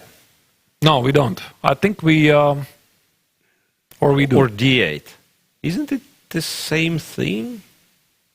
No, we... how did this happen? So we take... Bishop takes on... No, wait. Taking on d8 is actually bad. Because it's not the same. Yeah. So he has to take on h7 first. King goes here. Right. Bishop takes...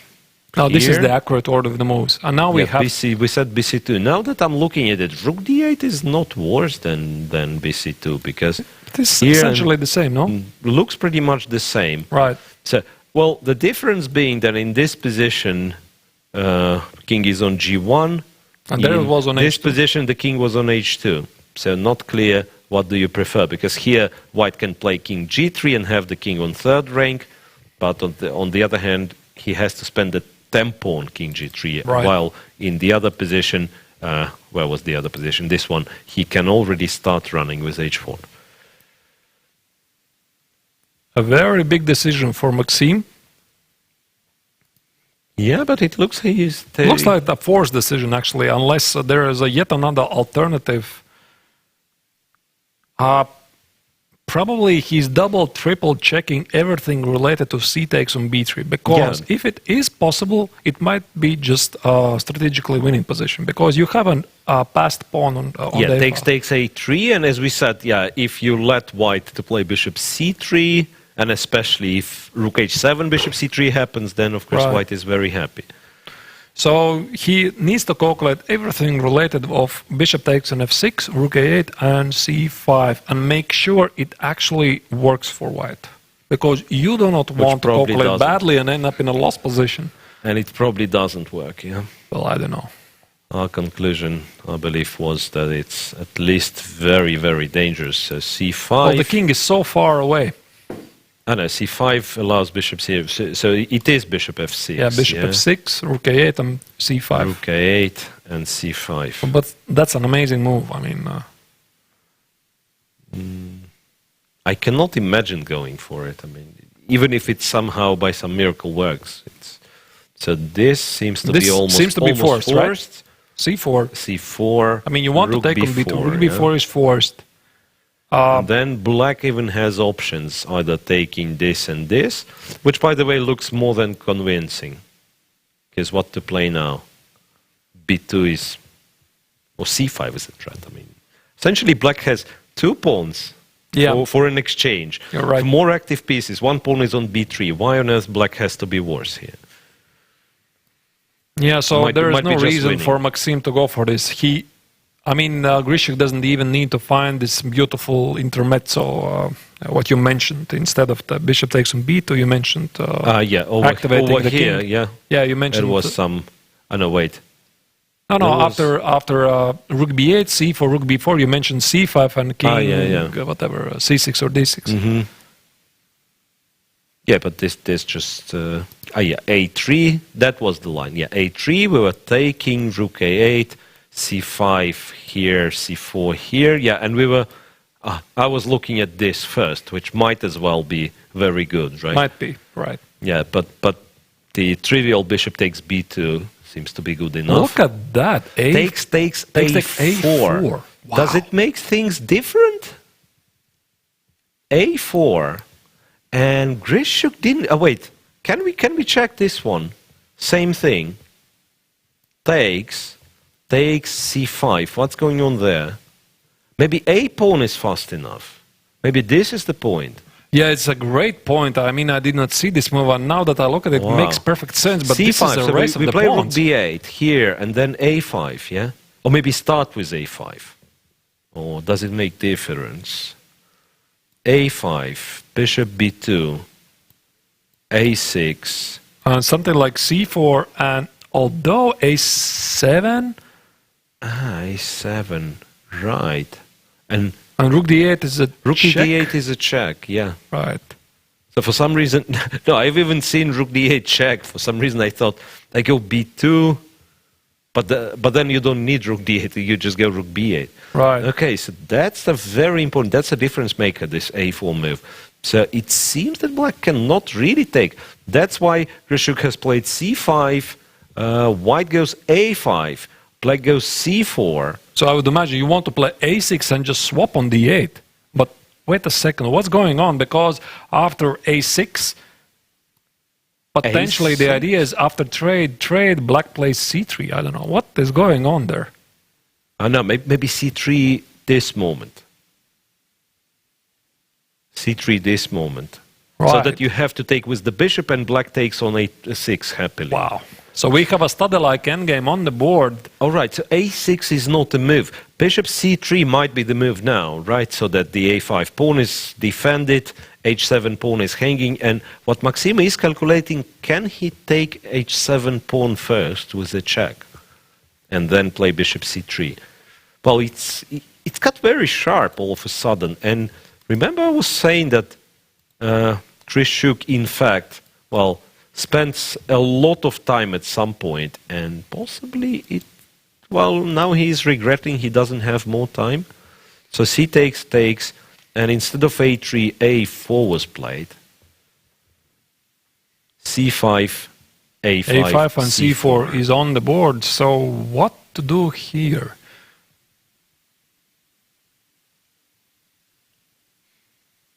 Well, exchange on d8 is too early because the black king is in the square of the a pawn and black will win in this case. Let us also not forget, black is threatening bishop takes on f6. Yeah, if you do not... King f1, for example. If you do not advance in this situation, let's see. King f1, bishop f6. We capture here. So it forces the reply. Bishop b2. Bishop b2. So a6 you have to try, otherwise... a6, bishop goes here. Or maybe even c3, c2 is winning. You queen the first, but you lose. Here, c3. a7 and c2. a7, c2. So you can give a check. And then resign. After this, queen and king to e7. That's just a study. That's picturesque position. That's a study. I mean, no checks whatsoever, and c2, c1 promotes. Yeah, and I mean, if I don't want to be so fancy, I probably win with king e7 as well, because a8, it's c1 queen, and again a lot of check. But this is nice, of course, to take on d8. Okay, what does it mean that... It means we have a very complex endgame and Grischuk is relatively in time trouble. He has under 10 minutes. What is the precise count of his clock? Yeah, what does it say? Sure. 7. Yeah, 7 minutes. 7. A6 played, so that's a safe move. Now black can't take on f6, so it seems the only move for black is to play c3. Well, I would say c3 is the safe move, because after bishop takes on c3, rook a6, at least black is not... he doesn't have to worry about a white queening immediately, unless there's something else. But, I mean, c3 is the human choice, obviously. But there wasn't... It seemed like there wasn't any other move, yeah? After a6. Or, well, first of all, c3 is not yet played. No, I think he's going to play it. I mean, feels it makes like more sense. It will be played. Yeah. It will be played. I mean, it makes more sense, definitely. And it's still a material equality. After c3, bishop takes on c3, most likely is going to happen on the board. And after rook a6, rook h7 check, it's still material equality. And it's not even clear who is playing for the win, because black has this advanced pawn on b3. Takes. Yeah, for some reason I thought white is a pawn up and black has the compensation, but no, it's equal number of pawns, so it's not even clear what's going on there. But yet again, I might return to one of my ideas earlier. I mentioned that perhaps this is how the game actually will end. Yet again, I'm looking for ways h7. No? What? No? And how the game's going to end? No, I mean, I had this idea that there's going to be an eternal attack on the bishop. For example, bishop c3, rook a6, rook h7, king c8, and rook h8, rook h7, rook h8. I mean, because it is so dangerous for white to continue with such a pawn on b3, and black presumably cannot avoid this, but perhaps he can. I mean, after king d7, rook h7, he can be aggressive. Try to go to c6. Right, yeah? Exactly. Try to go to c6. Then it depends. Well, there is rook h8 in this case. And when you move the bishop, there is rook b8, and seemingly there is no way to save the b pawn. Or, oh wait, there is, yeah? Rook b6.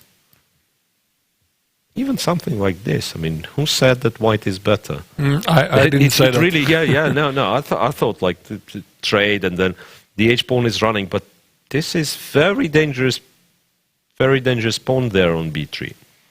It still feels about equal. I mean, it's material equality, and black's pawn structure is ruined, but the pawn on b3 is so far advanced that it should be technically okay for black, but, well, I don't know.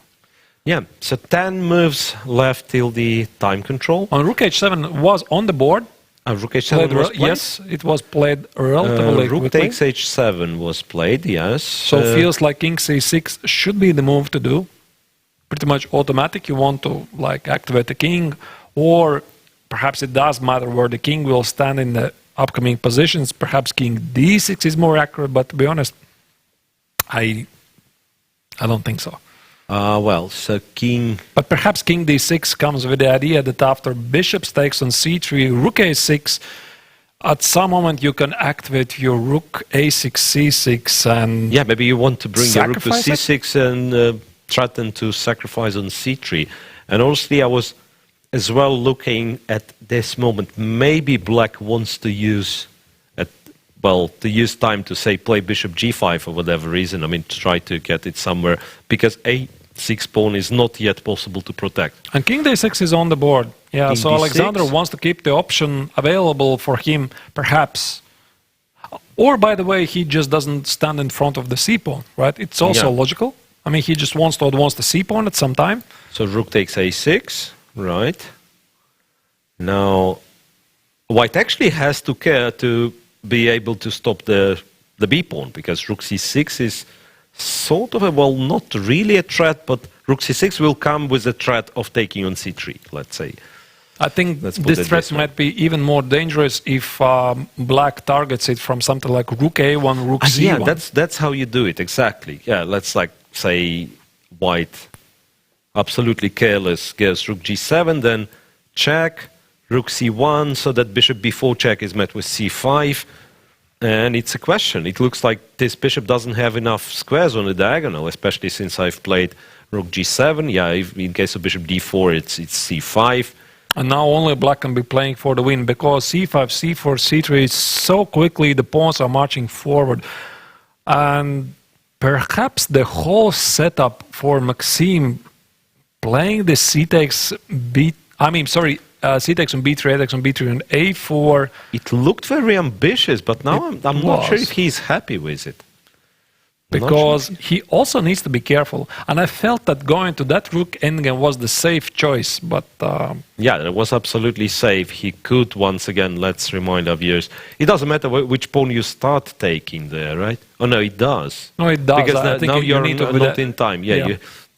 So the safer choice was to take here, to give a check on h7, to take on d8, yeah, and then black gets something like this, where white is a pawn up yet, but will lose both of his b pawns, will take the g pawn, and some position like that, h4, and black will run with c5. At least that's what we felt, but perhaps Maxime calculated that this is easily holding, so, I mean, who knows? He definitely saw the idea. But c takes a4 seems to be the way to complicate matters to play for a win, but in the current position after rook a6, it's not clear who's playing for a win. I mean, white should be holding this no problem. Ah, wait. Is this rook a6? Yeah, is this the way to force a draw, by the way? Rook h8, if the bishop moves, it's rook b8, right? Right, you're absolutely right. Because you cannot really move away with the bishop, can you? Well, anywhere, let's say rook b8, here. and that's it? Rook b6. Rook b6 looks too ambitious, doesn't it? It loses to simply trade and bishop b4, and bishop b4 check. Right. Yeah. So this might be a draw already. So after rook h8, king d7, check on h7. And there goes my eternal attack on the bishop on d8. So I'm sure Maxime sees this and he is just considering, can he actually continue to play for the win? But can he? King and f1. He does.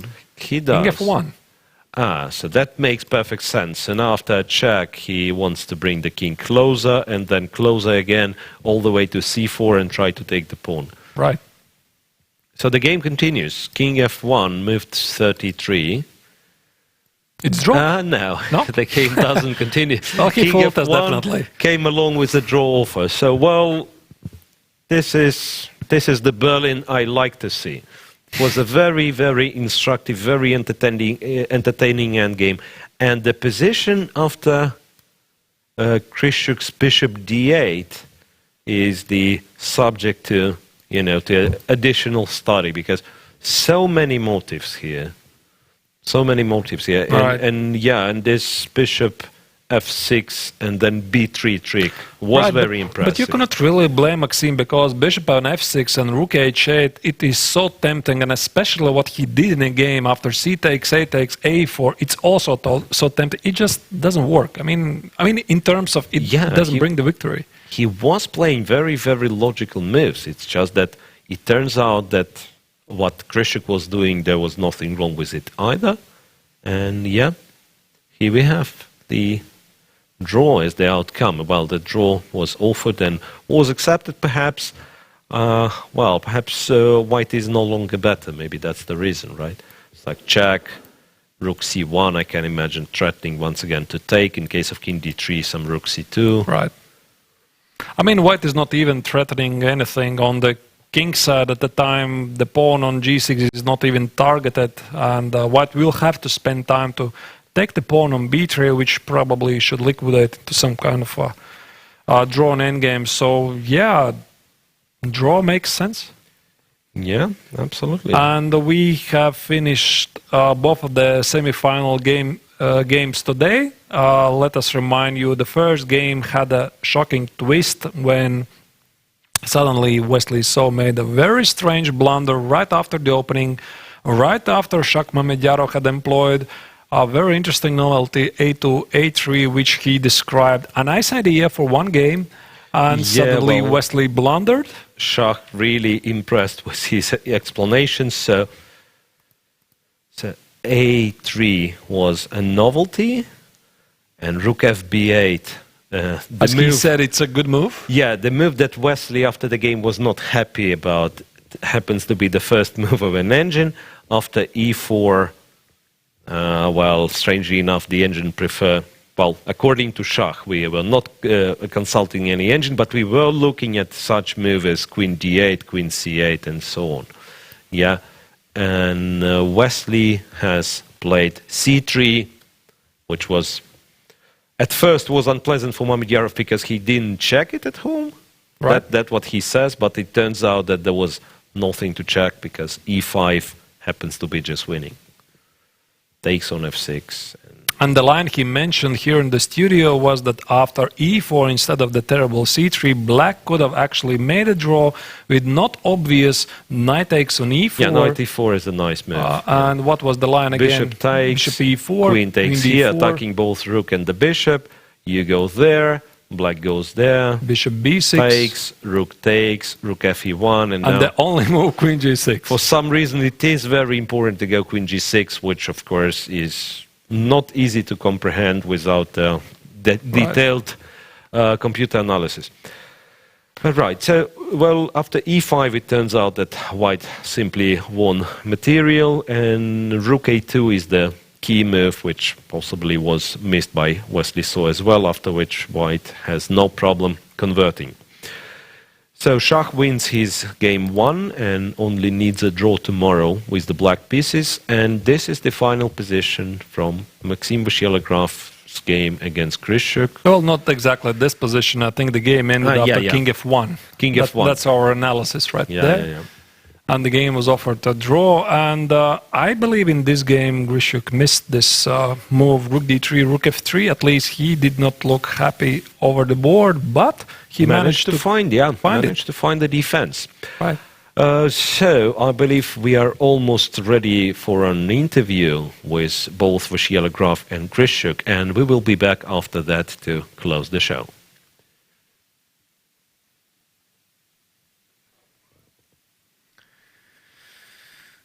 Easy day.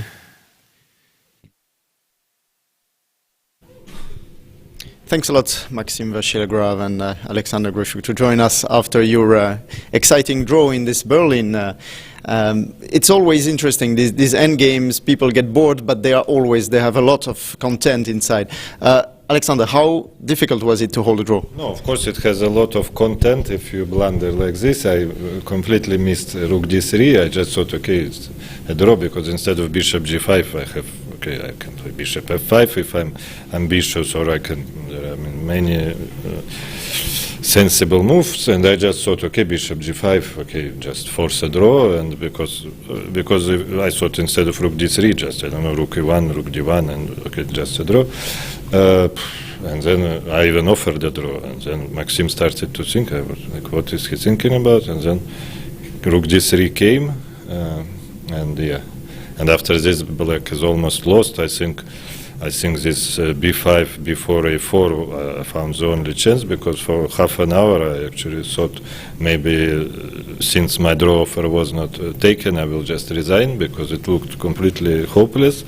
But then, yeah, found this. And of course, then I don't know, it's like maybe there is some study like win for white, but I don't know. Also, I don't know, I could maybe play instead of bishop d8, king b7, yeah, rook f7. Rook c8, bishop d8, bishop d6. No, but b3. Take. Yes, okay, that's why I didn't play, but I mean, maybe it's not completely lost. No, that's why I didn't play. Yeah. That's why I didn't play, but yeah, and then after bishop d8, it looks, it smells like white should be able to win, but maybe not, or even if he can, it's in some study-like manner. Maxime, you love studies, so there was maybe nothing. What do you think? Well, in general, first of all, I don't think that people were bored by this game. I don't think they had any reason to. And yeah, I mean, I feel like there was a win, but I couldn't find it. And so in the end, it just petered out to a draw. Maybe I can play like bishop c3 instead of a6, but I was afraid that some c5, king d6. H5 first? No, take on h7, bishop c3, but then c5, and the pawn on a5 is a bit weak, so I wasn't sure. And I just thought, okay, let's just call it a draw. I mean, I thought maybe I have some outside chance of pressing, but actually there isn't, so yeah. All right, thank you very much, and have a good game tomorrow. Thank you. Thank you.